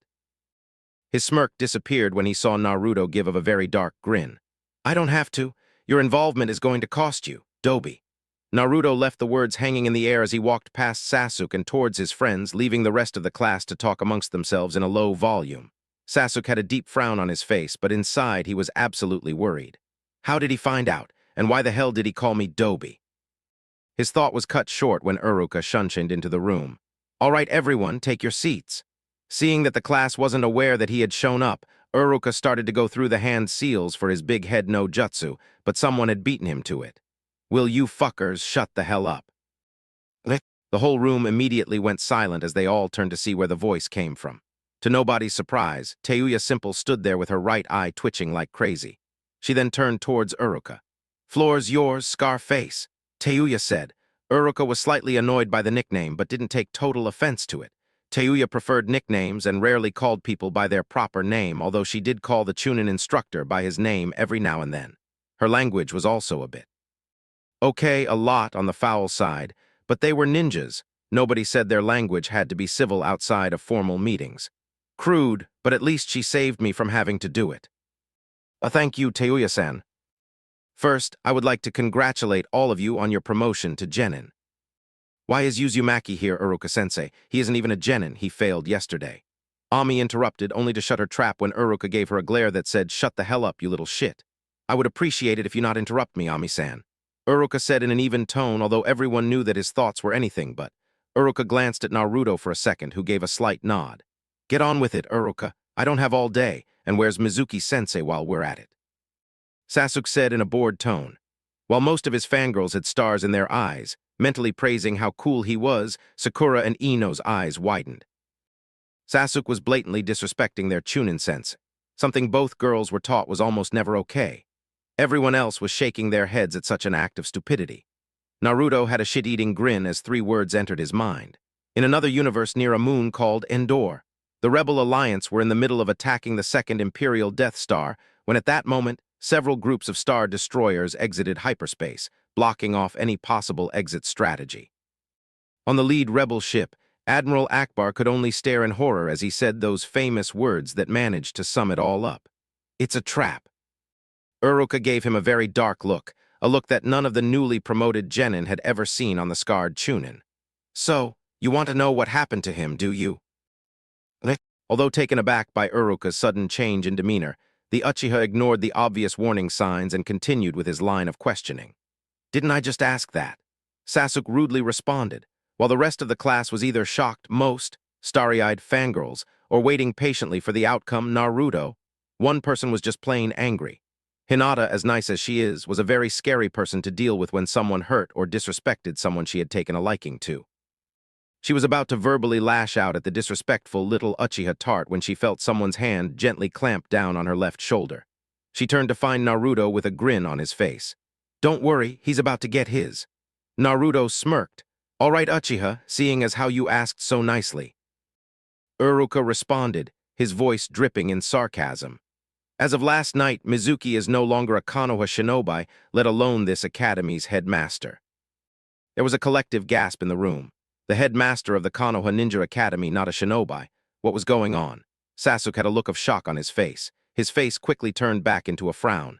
That still doesn't explain why he is here. Sasuke sneered and pointed towards Naruto.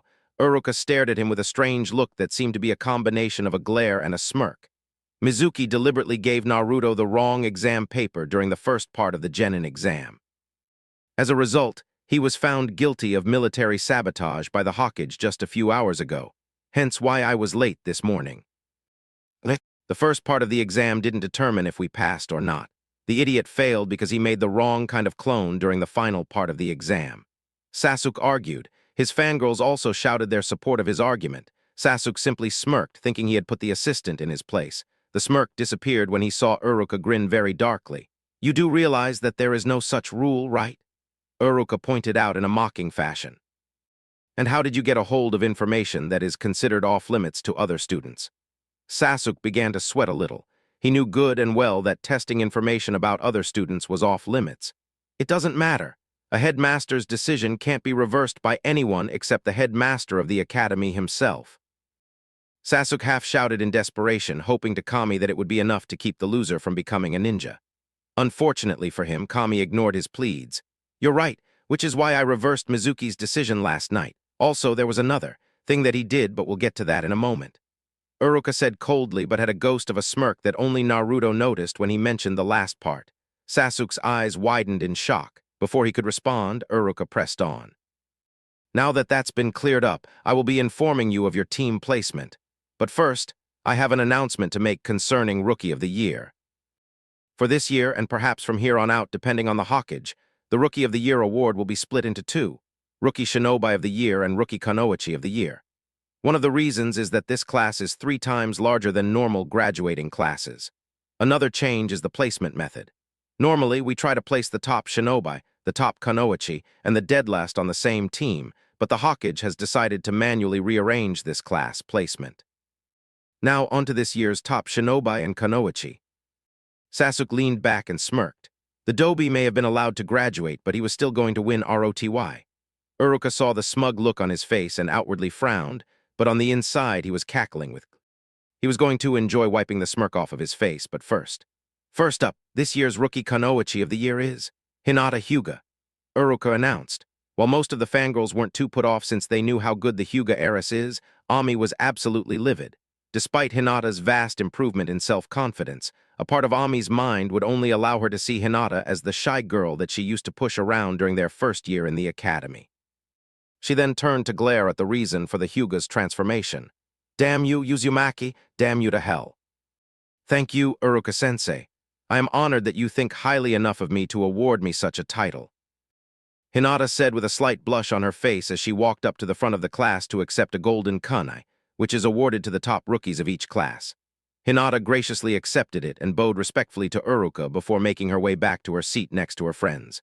Congrats, Hinata-chan, you definitely earned it. Naruto congratulated, giving her his foxy smile. He wasn't the least bit surprised that she won RKOTY. Hell, he thought that even if Uruka-sensei hadn't decided to split the award in two, she still would have won it. I agree with him, Hinata. In fact, not only were you the top Kunoichi of this class, you even beat out nearly all of the Shinobi in this class as well. Congratulations. That's 2 years in a row that a Hyuga has gotten top honors. Uruka praised with a smile on his face. She's come so far, Hayashi-sama will be proud. Maybe now those old fools on the Hyuga Council will back off on trying to give her the caged bird seal. Now then, let's move on to who has earned Rookie Shinobi of the Year. Uruka continued. The fangirls squealed, believing that their Sasuke-kun had RSOTY in the bag. The males, along with Hinata, Tsuya, and Kin, were inwardly aggravated. Those damn fangirls will never shut up now that Sasuke was on his way to being awarded RSOTY. Naruto sees the look on his friends' faces and decides to give them a little hint. Guys, the blonde whispers. His friends turned their attention to him.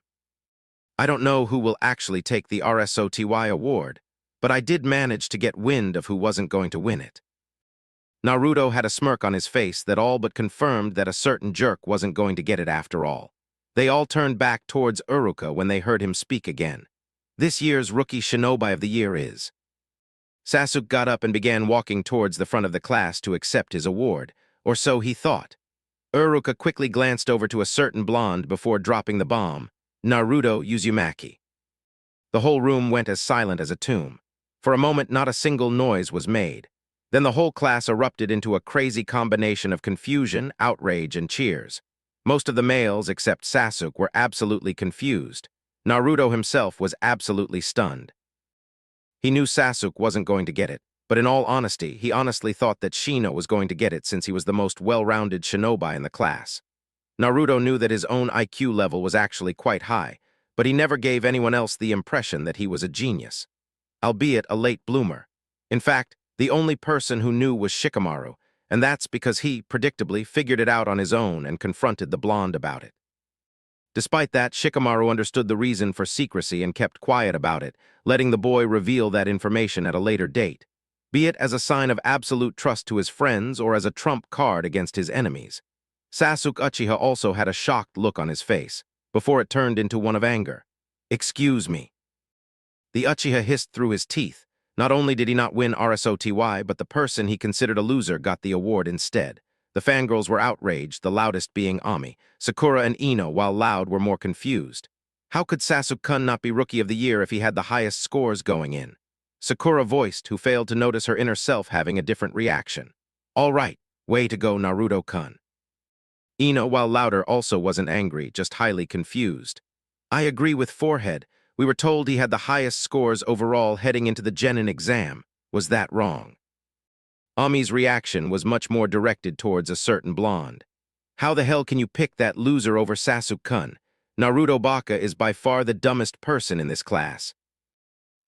You call someone who got a near-perfect score on a Chunin level test the dumbest person in this class. Shikamaru spoke up, his eyebrow raised, every head snapped towards the lazy Nara. But the test we took was a Genin level test. Sakura contested. Our test was Genin level, Naruto's test wasn't. That's how Mizuki tried to fail him. Even I'm not sure I could pass a Chunin level test at this time. Shikamaru replied, the shock was finally setting in. Even Naruto's friends were stunned. If this was true, then that meant that Naruto's IQ was in the neighborhood of the Nara's.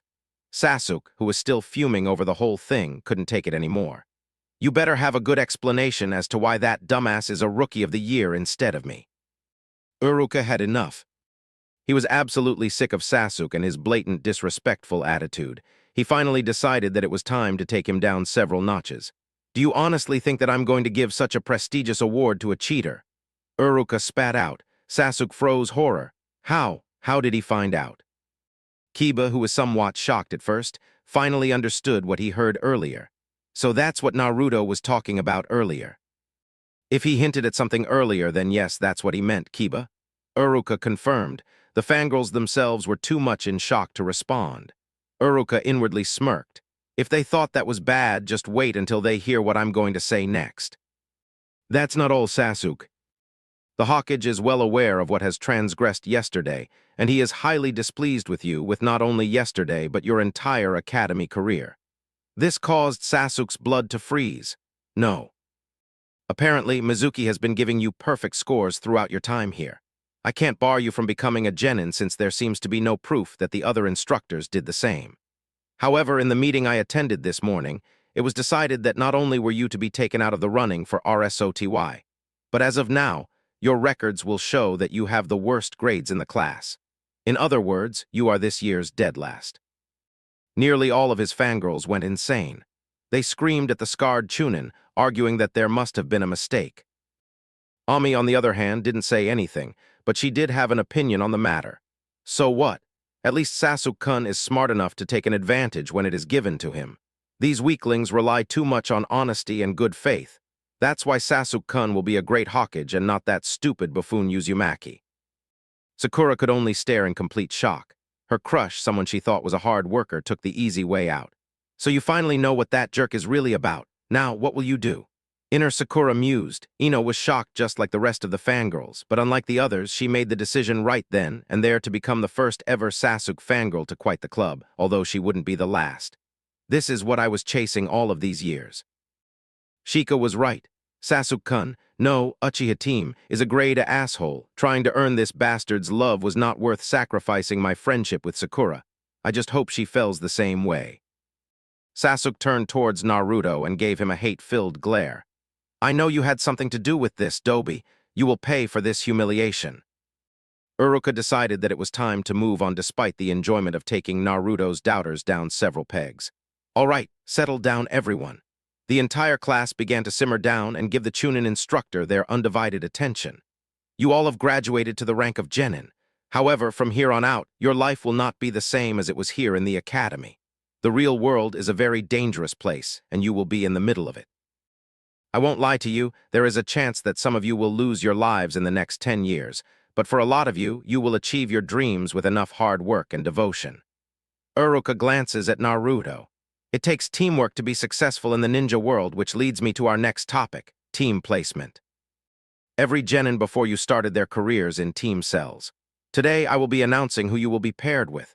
Normally, we tend to try and balance the teams by class ranking, but the Hokage believes that such a thing will be difficult to do with this class, so the teams were made so that will be a good balance of ninjutsu, taijutsu, and genjutsu.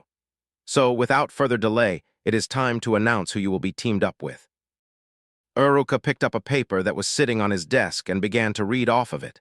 Team 1 will be X. Team 7 will be Naruto Uzumaki. Naruto looks up upon hearing his name, wondering who he will be paired with. Sakura Haruno. A loud bang sounded throughout the classroom as Sakura slammed her head against her desk. How did I get stuck with Naruto Baka? And Ino Yamanaka, your Jonin-sensei will be Kakashi Headache. Sakura banged her head on the desk again. And Ino Pig. Everyone looked towards Ino, expecting her to have a hissy fit, but were shocked when she said, "Not exactly what I had in mind, but it could have been worse. At least I'm not stuck with that bastard." Ino pointed towards Sasuke, who was actually shocked along with the rest of the class. She actually hates me now. Well, she is rather weak along with that pink-haired annoyance. Maybe they will slow the Dobi down. Moving on, teammate will be Hinata Hyuga, Shikamaru Nara, and Choji Akimichi. Your Jonin-sensei will be Asuma Sarutobi. Kiba looked with a bit of sadness. He really wanted to be on the same team with Hinata. The Hyuga heiress saw this gave him a sad smile. She knew about the dog boy's crush and, to be totally honest, liked him as well. She was glad that two of her closest friends were her teammates. Team 9, with the members Neji Hyuga, Rock Lee, and 10-10 with Mato Guy as their Jonin-sensei, is still in service. Team 10 will be Shino Aburame, Kin Tsuchai, and Tuya Tsuchai. Your Jonin-sensei will be Kurenai Yuha. Shino nodded his head, seeing nothing wrong with his new team. The two siblings high-fived each other, happy that they ended up on the same team together. Team 11 will be Sasuke Uchiha, Ami Ajimeko, and Kiba Inuzuka. Your Jonin-sensei will be Inabai Uchiha. Ami squealed upon hearing that she would be the only fangirl to be paired with Sasuke, while the rest of the fangirls glared daggers at the purple-haired bully. Sasuke simply smirked. Inabai is one of the strongest in the Uchiha clan. He will most certainly help me become strong enough to become clan head. Damn it, Kiba shouted. Most of the class assumed he was upset about not being with Hinata. They were only half right. Kiba hated the fact that he was going to be stuck on a team that would more than likely single him out just for being friends with Naruto. His friends gave him a look of sympathy. Hinata gave him a sad look. "Oh, Kibi-kun. Your Jonin-senseis will be here to pick you up shortly. Good luck to all of you." Uruka finished before leaving the classroom. About 10 minutes later, Kurenai Yuhai, Konoha's genjutsu mistress, came in and asked her new students to follow her to one of Konoha's training grounds. Another 10 minutes later, Asuma walked in and collected his genin. About every 7-10 minutes, other Jonin came to get their new genin until only Team 7 and Team 10 were left. After 15 minutes of uncomfortable silence, a man with brown hair that went down to his shoulders, dressed in a standard Jonin uniform with a Jonin vest, walked in. Sasuke immediately recognized the man. "Team 11, I'm your Jonin-sensei, Inabai Uchiha. Come with me." Inabai commanded. Sasuke and Ami got up and walked towards him. Sasuke noticed that Kiba was slightly hesitant to get up and decided to humiliate him a little. "What are you waiting for, mutt? A doggy treat." "Get down here," Sasuke said. Kiba let out a low growl at Sasuke's taunt, but was cut short by Inabai. "You heard him in Inuzuka. Get down here now. I won't say it again," Inabai said harshly. Kiba clenched his fists so hard that his nails broke his skin, causing them to bleed a little, but did as he was told. Naruto glared at Sasuke for humiliating his friend. Inabai saw the blonde and frowned. "You have a problem with my cousin Uzumaki brat." He spat. Surprisingly, it was Ino that spoke up. "With all due respect to your ranking, Inabai-san, I think he has a problem with Sasuke because he's a cheater." "Watch your mouth, you little bitch, before I permanently shut it for you." Inabai threatened and turned his Sharingan on, causing Ino to slightly shake in fear at the sight of the Sharingan, but also shake in anger at being called a bitch. Inabai then felt something electric in the air. He turned towards the source of the electricity, which caused his eyes to widen. Glaring at him was a very angry Naruto with his hair slightly sticking out and his eyes glowing.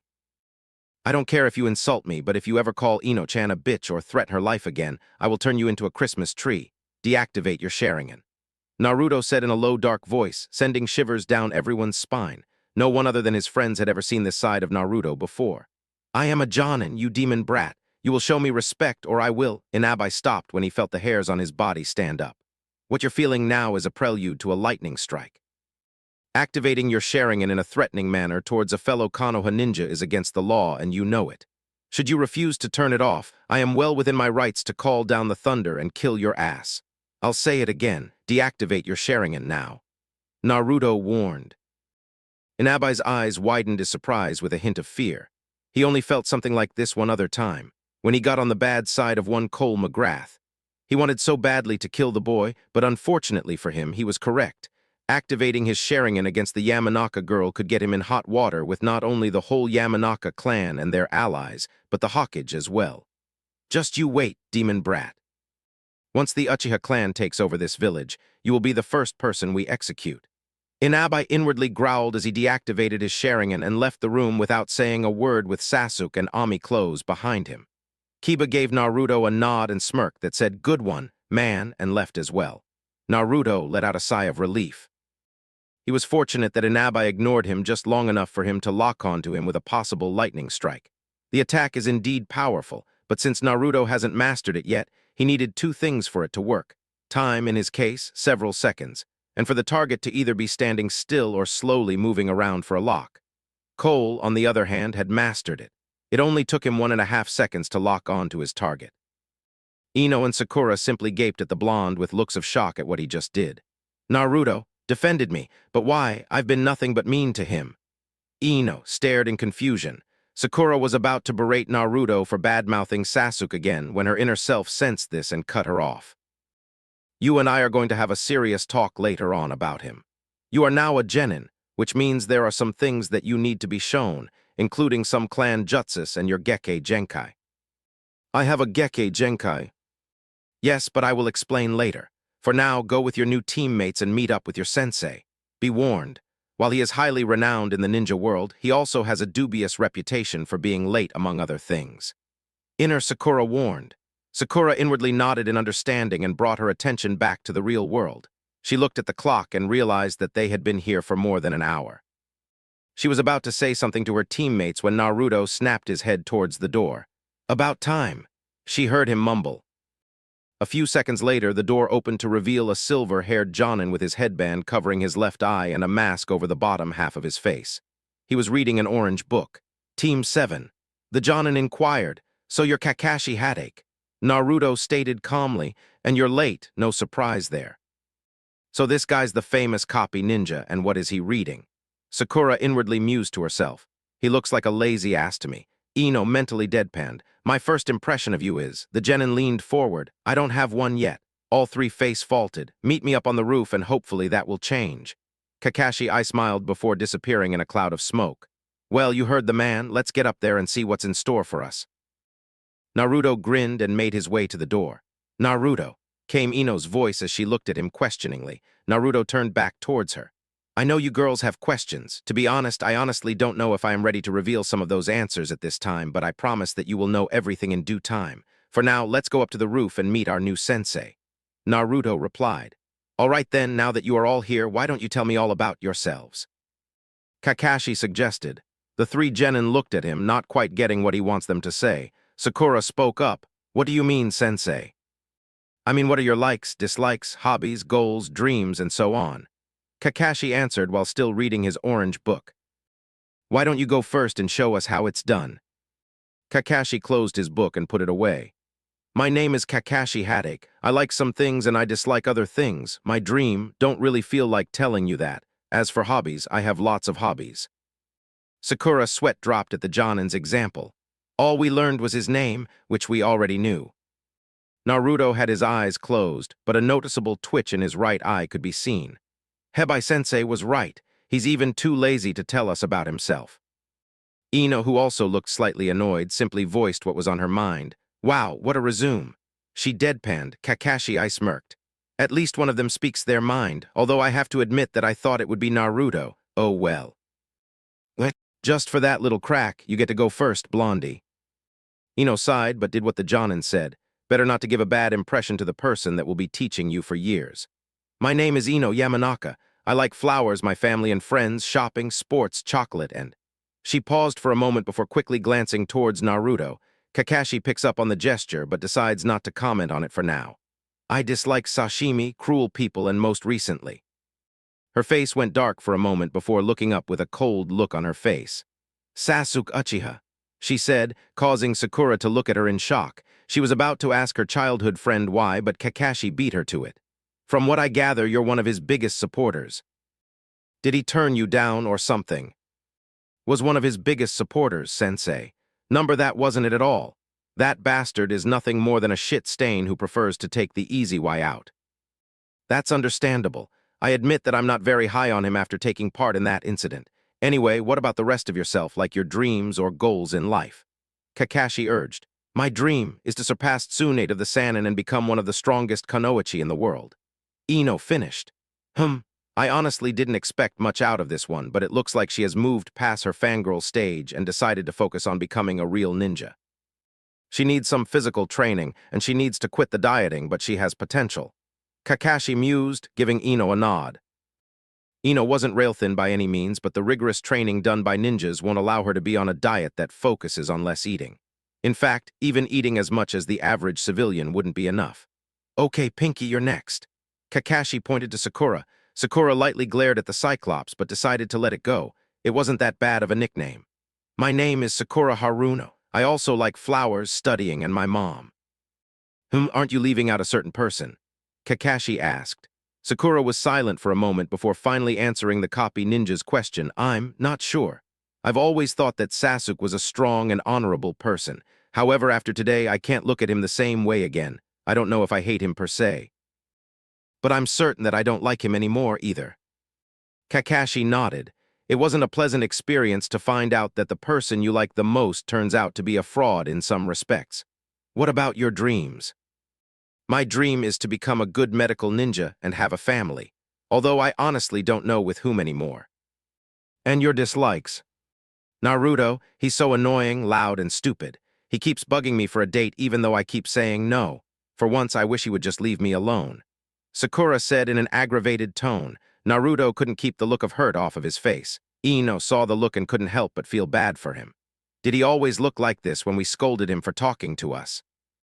What? Inner Sakura was highly aggravated, but with her outer self, not Naruto. That's it. It's time that she learned the whole truth, possible insanity be damned, and who really saved her from those damn bullies. Kakashi shook his head in disappointment. If she only knew that most of the things she said weren't true. Kakashi then notices that Ino looked tempted to reach out and give the boy a hug, which surprised him. Wait, she actually feels sorry for him. At least he's got one ally for now. If Sakura doesn't wake up soon, she could end up being alienated by not just her teammates, but most of the rookies as well since, from what Hokage-sama told me earlier, he seems to have a great relationship with them. Not wanting the uncomfortable silence to continue, Kakashi decided to move on. He would have a talk with the Pinkette later. All right then, Whiskers, you're up, and please, tell us about the real you. What did he mean by that? Ino and Sakura thought in confusion. They looked over and saw that Naruto had his eyes closed as if he was thinking it over. Flashback. Naruto-kun, Tsunade began. Up until now, I, along with Jiraiya, have told you that it was imperative you keep your real name and personality a secret. Yes, Bachan, you did. Why bring this up now? Naruto asked. Because despite the advantage that this grants you, it won't last forever.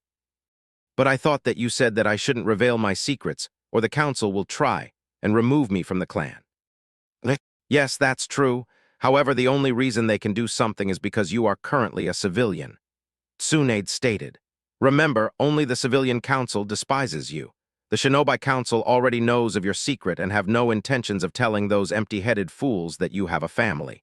At least not yet, anyway. Tsunade then gave the whiskered boy a knowing smirk. And with you Genin exam coming up in a week. Naruto's eyes widened at what his surrogate mother was implying. You mean? Yes, Naruto-kun. End flashback. Naruto stood up and opened his eyes. Kakashi-sensei, you're right. I think that it's time that I began telling everyone who I really am. Kakashi smiled at the boy. Here we go, I just hope it goes over well enough. It's bad enough that he has to put up with so much from the civilians. He doesn't need people other than Sasuke Uchiha despising him. Everyone knows me as Naruto Uzumaki, however, that's not my entire name. Naruto began. He saw that both girls were looking at him with confused expressions. Naruto sighed. This was going to be a system shocker. My full name is Naruto Uzumaki, Shinsei. Both Ino and Sakura's eyes widened in complete shock. For several minutes, nobody said anything. Ino and Sakura expected something fairly big, but not this big. The boy that they had considered to be an annoying, stupid, average talent, no-clan loser turned out to be a member of one of the village's youngest, but powerful and wealthiest clans. Granted, Ino had already realized that Naruto wasn't stupid, nor was he just average. But him belonging to a clan, period, was a major surprise, let alone a superpower clan. Sakura, on the other hand, was ill-prepared for such news and nearly passed out. Inner Sakura sweat dropped at her outer self. I wonder how she's going to react when I teach her that jutsu and finds out everything about him on her own. Look, I know that it doesn't make sense, Naruto began, but was cut off. Actually, it makes plenty of sense. I've long figured out that you weren't some kind of moron and that you have far more than average talent, but why didn't you ever use your clan name while in the academy? Ian inquired. Because the civilian council would either try to disband the clan or forcefully remove me from it. Naruto answered, his voice obviously giving off a sad tone. Kit, you may have said too much. You know she's going to look into that. Kyuubi gently warned. She's going to find out anyway since she is a Yamanaka and the heiress to said clan. Remember, she is a natural mind walker and will eventually come across that information, one way or another. Naruto responded. Point taken. Still, be careful how you word things from here on out. The Yamanaka girl and maybe the Haruno girl may be able to understand the circumstances behind my attack of your village, but some people are so blinded by hate that they don't care who's really behind it. Then there are some who hold the Uchiha clan in such high regard that they will refuse to believe that those jutsu thieves willed the partial destruction of the village. Agreed. Ino was confused by the boy's answer. To her, it seemed like someone on the civilian council was out to get him for some unknown reason. You're getting warm, came a voice inside her head. Ino was about to shout what the hell, but was cut off by the same voice. I wouldn't do that if I were you. You don't want your teammates to think that you are some kind of nut now, do you? The voice responded. Ino thought for a second before remembering something and decided to test it. Who are you? And why do you sound like me? Ino sent a mental reply. My, you are a smart one if you figured out how to communicate with me that quickly. As for your questions, let's wait until you are away from your teammates. We have much to discuss. The voice explained. Ino silently agreed with the voice and made a note to find an out-of-the-way spot to mentally talk with the voice without interruption. Kakashi decided once more to keep things on track to help Naruto avoid answering questions he wasn't ready to give the answers to. What are your likes, dislikes, dreams, and so on, Naruto? Naruto seemed to snap out of his sad state and put on a somewhat genuine smile. I like my family and friends, just like Ino-chan, ramen, football, and in this fic, the term football will refer to the American-style game, finding and creating new jutsus and seals and reading. Naruto likes to read. Kakashi mentally gasped. He knew the boy could read, but he never thought that the blonde liked to read as a hobby. He's been creating his own jutsus and seals. Thought a surprised Ino. That sort of thing requires some serious creativity and brain power, especially seals. It was then that she finally understood. Naruto had been hiding nearly every true thing about himself.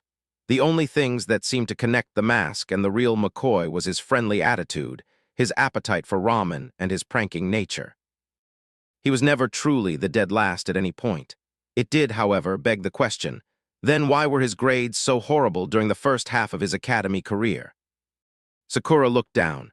He added a chan at the end of Inopig's name, but he didn't even mention me. For some reason, that last part hurt. The two genin and one-eyed Jonin were brought out of their thoughts when they heard Naruto continue. My dislikes are selfish people, most of the Uchiha clan. His facial expression then turned cold and said the last part in a low but icy voice, and traitors. That sent shivers down everyone's back. They had never seen the boy like this before. While the two Kunoichi were wondering why he said the last part with such disdain, Kakashi knew exactly why his view was so hateful towards traitors. I guess I shouldn't be surprised. Naruto does see the Hokage as a grandfather figure. The fact that Mizuki willfully took advantage of the Hokage's magnanimous attitude towards ninja under his command must have caused him to have zero tolerance for traitors. Somehow. I get the feeling that Mizuki may end up being the only traitor to survive Naruto's wrath from here on out. My dream is to become strong and become Hokage, and maybe find someone who will see me for who I am as a person. Naruto nearly whispered the last part, but everyone heard it nevertheless. Kakashi smiled at Naruto, indicating that he and the boy were going to get along just fine. Now that the introductions are over, let's discuss what you three will be doing, provided that you pass the genin examination 2 days from now. That got the 3 genins' attention. Sensei, we already took the genin exam yesterday. Sakura spoke up. She immediately got an uneasy feeling when the lazy Jonin smiled mischievously. What you passed yesterday was a genin preliminary qualification exam. In other words, that exam is designed to determine who is eligible to possibly become genin. The test you will be taking in 2 days will decide if you are ready for life as a ninja. or if you need more seasoning. Sensei, Ino spoke up. Kakashi turned his attention to the blonde mindwalker and nodded his head, motioning for her to continue. Why are you holding the test in 2 days instead of tomorrow? Does the test take that much time to set up? Well, now she's a smart one too. In fact, my whole team is smart now that I think about it. Still, I won't be able to tell her everything. That's very perceptive of you, Ino. The Hawkage has ordered a meeting and the Ninja Council members and some ninja, myself included, are required to attend. Unfortunately, I can't tell you what it's about since what will more than likely be discussed will be S-ranked. Kakashi answered. Please don't tell me, Kakashi-sensei. Naruto groaned. I'm afraid so, Naruto. You will be required to attend, since you are the only candidate to succeed Tsunade as clan head of the Shinsei clan. Sensei, I thought that the clan head had to be at least a Chunin to become clan head. Ino pointed out. In most cases, yes. However, there are a few exceptions to that rule. However, we are getting off topic here. In 2 days, I will be giving you 3-year genin test. The only thing that I will tell you about this test is that should you fail it, you will be sent back to the academy for 1 semester before you can try again with the same team or another of the Hawkage's choosing. I will see you 3 at 8 a.m. sharp. Oh, and I would suggest not eating anything the morning of your exam, you just might throw it right back up. Kakashi, I smiled before poofing away. While Sakura and Ino stared in comical horror at the last part of Kakashi's speech, Naruto was instantly suspicious. Why the hell would he say that? Ka-chan told me once that not eating before doing any kind of strenuous activity could have unwanted consequences. Deciding that to file the thought away for later, he walked over to his new teammates. Hey Sakura-chan, Ino-chan, you want to go get something to eat? He offered. I can't. I've got some things to do. Sakura said a little too fast and took off towards her home. Naruto felt a little hurt that his pink crush turned down a chance for some team bonding. He turned to Ino and was about to ask the same thing but stopped when Ino shook her head. Sorry, Naruto, but I need to go and think some things over, Ino said. She immediately regretted saying so when she saw the look of heartbreak on his face. She actually did want to go and have lunch with him, even if half the reason was to try and figure him out, but she also needed to find out what that voice in her head was and what it wanted to talk to her about.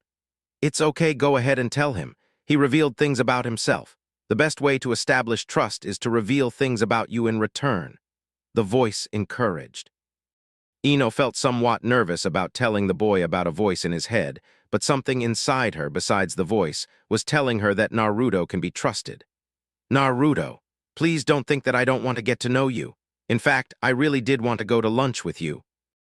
But something came up while we were introducing ourselves. Ino began. Seeing that the boy's facial expression changed to one of confusion, she continued. I know this is going to sound strange, but I literally had a voice telling me that it had things to discuss. I have to find out what this is about because, quite frankly, I'm scared of the possibility of losing it. I promise you that once I figure out what's going on, I'll tell you. I don't want to head into this test with both you and Sakura thinking that I'm going insane. Ino said, fidgeting the whole time. Naruto's eyes slightly widened, but not for the reasons most would think. Is it possible, does she have? She just might, Kit. The Yamanaka clan isn't known to have that ability, but the possibility was always there. I have a few theories on the matter, Kit, but for now, let her sort it out on her own. If my theory is correct, then we need to have a talk, all of us. Kyuubi informed him. What do you mean by all of us? Naruto responded. I'm sorry, Kit, but that will have to wait. I want to be sure about this before I tell you more.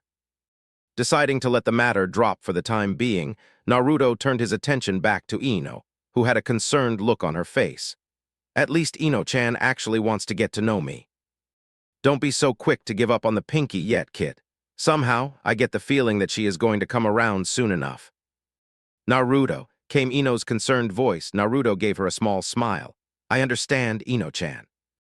I think I may have an idea of what that is about, but if I'm correct, then it's not my place to tell you. The only thing that I can say is don't let anyone else other than me, Kakashi-sensei, or even Sakura-chan know about this. A good ninja doesn't reveal their secrets when they don't have to. Naruto, one more thing. Why did Inabi call you a demon brat? Naruto mentally cursed. He had completely forgotten about his little showdown with the John and Uchiha. I can't really tell you yet, but I promise to tell you when I feel the time is right. When I do tell you, please keep an open mind. Naruto gave her a sad smile and took off towards his favorite place to eat Ikaraku ramen. As she watched him leave, Ino couldn't help but mentally ask herself, what did he mean by that? The voice decided to answer that question. I have an idea of what he's talking about, but that isn't something that I will directly talk about. That said, I have a feeling that you will find out very soon. Now go find a place where we won't be disturbed. This is going to take a while. X. 30 minutes later, Haruno main household. As Sakura arrived home after her team's first meeting, she noticed that her mother, Sumi Haruno, seemed a bit aggravated. This caused the pink-haired teen to frown a bit, having an idea of why her mother was in such a mood. It's him, isn't it? Sakura asked in a disgusted tone. Sumi turned to see her daughter standing in the doorway of the family room. The Jonin mother simply sighed, Yes, honey, it's about your stepfather. Akogi Haruno, Sakura's stepfather, was a civilian, but he wasn't just any civilian. He was a civilian council member. It was no secret among the ninja population that Sumi did not marry Akogi by choice. Her parents, despite being Harunos, weren't ninjas and didn't approve Sumi becoming one. In the Haruno family, most of the ninjas and the civilians didn't get along with each other. When she was younger, Sumi managed to convince her parents to let her become a kunoichi. Akogi had no choice but to obey, but it didn't end there. On Sakura's first day at the academy, she immediately became the target of Ami and her two friends. Sumi decided to follow her daughter to school for that first day without anyone else knowing, including Sakura. She discovered that Ami's father was Ijimko, another civilian council member who just happened to be good friends with her husband. She wondered why Ami would choose her daughter as a target, but got her answer when Sakura came home that night with Akogi waiting for her with a fake smile on his face while asking her how her first day at the academy was. From that point on, she knew that Akogi was indirectly responsible for Sakura's low self-esteem. Because of this, most of the boys weren't interested in her since she was viewed as a weakling. Despite all that, Sakura managed to bring home good grades, much to the dismay of Akogi. To add insult to injury, there was one boy who was attracted to her, Naruto Uzumaki. While Sumi knew better and didn't see the boy as the Kyuubi, Akogi, like every member of the civilian council, hated the boy, but not for the same reasons. No, he hated the boy simply because as long as there was someone his age trying to give Sakura confidence in herself, she wouldn't break like he wanted. However, Sumi's heart sank as Sasuke Uchiha arrived on the scene, leaving nearly all of the girls in the class starstruck, including Sakura.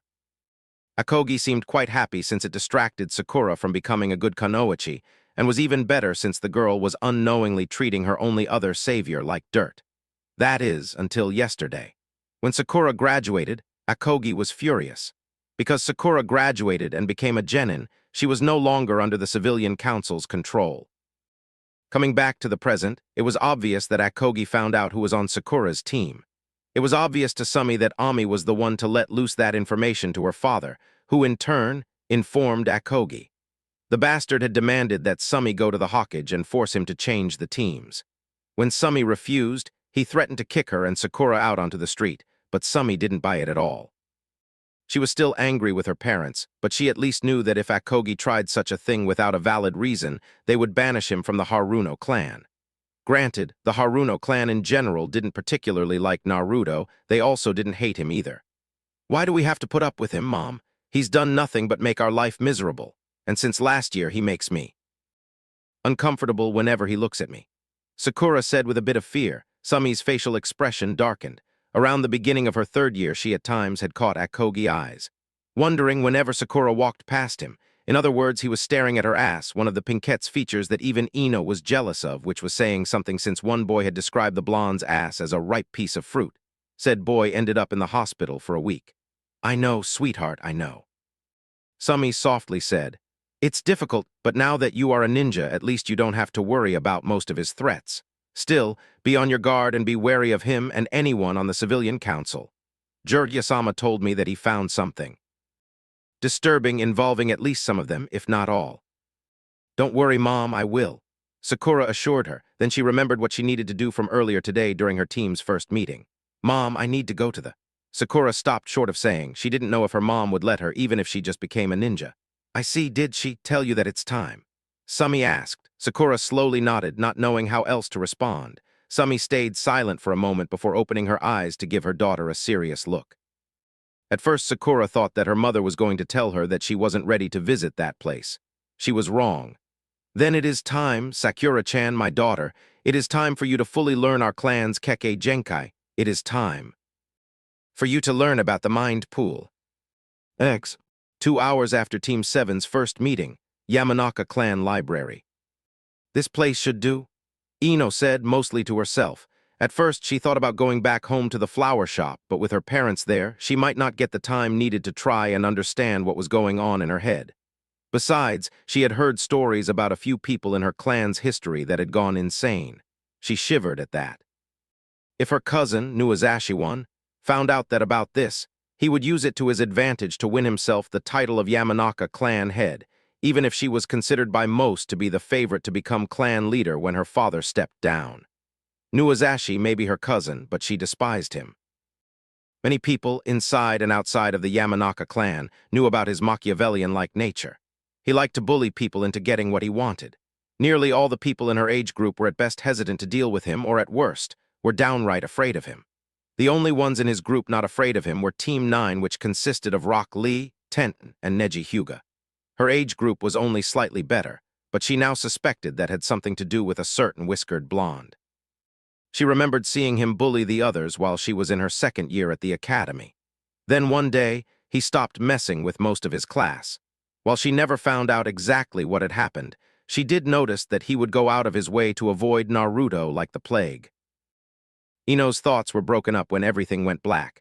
When Ino came to, she noticed that she was in a field filled with beautiful flowers of every color that seemed to stretch for miles. The sky was a strange but beautiful mix of light blue and light purple. "Ah, there you are," came a voice from behind. Ino spun around to see a version of herself who looked exactly like her except that she wore black instead of purple. "Okay, who are you and what is this place?" Ino asked, wanting to get straight to the point. "This place is your mind. What you see is a representation of your mental status. As you can see, the flowers everywhere mean that your mind is at peace. The light purple sky means the sky's the limit for you. In other words, you believe that you can do anything you put your mind to. As for who I am, I'm your inner self." "I knew it, I'm going insane," Ino said in a gloomily comical way. "Size, no, you're not, you girl. Your friend Sakura already told you about her clan's Kekkei. That caused Ino to freeze. How could she have the Pinkette's family bloodline? She wasn't related to her, was she? Although scholars from both clans have been studying things like this, nobody ever found any evidence of the two of you be related by blood, and I doubt they ever will. As to how you could have your best friend's bloodline, that too, is a mystery, although there seems to be more evidence to support a few theories that are floating around out there. But that is a discussion for much later. For now, there are some things that you need to know about your teammates.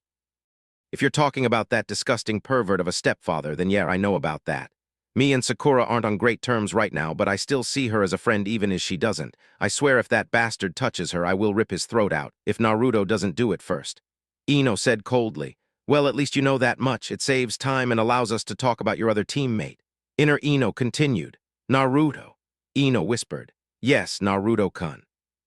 Inner Ino confirmed. "Naruto-kun."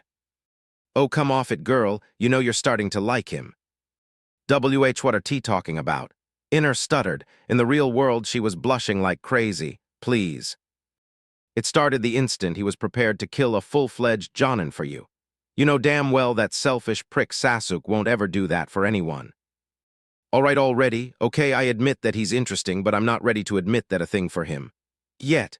Ino thought the last part. Inner Ino heard it, but decided to drop it for now. There were more important things to talk about. "Fine, I'll let it slide for now." "Thank you. You said that there was something that I needed to know about Naruto." "Yes," Inner Ino responded, becoming serious. "Before I say anything else, I need you to answer something for me." Ino nodded, silently urging her inner self to continue. Inner Ino produced 2 items that Ino easily recognized out of thin air. "Now then, what are these?" It seemed strange to answer such an easy question, but the blonde figured that there was a purpose behind her inner self asking, so she decided to go ahead and humor her. "That's a scroll," Ino said, pointing to the cylinder object. "And that's a kunai." She finished after pointing to the weapon that ninjas see and use in their everyday lives. Inner Ino nods and begins to open the scroll. She then places the kunai on top of the scroll before pumping a small amount of chakra into the scroll. The kunai disappears, but Ino notices that the kanji kunai now shows up the scroll. "What is it now?" Still a scroll." Ino deadpanned as if it were the most obvious thing in the world. "Very good, you pass my test." Inner Ino grinned. "Test?" inquired a confused Ino. You'll understand in time. Now then, let's talk. Inner Ino said seriously. Ino saw this and wondered just what this was about exactly. She would find out soon, and it would change her life in more ways than one. That's all for now.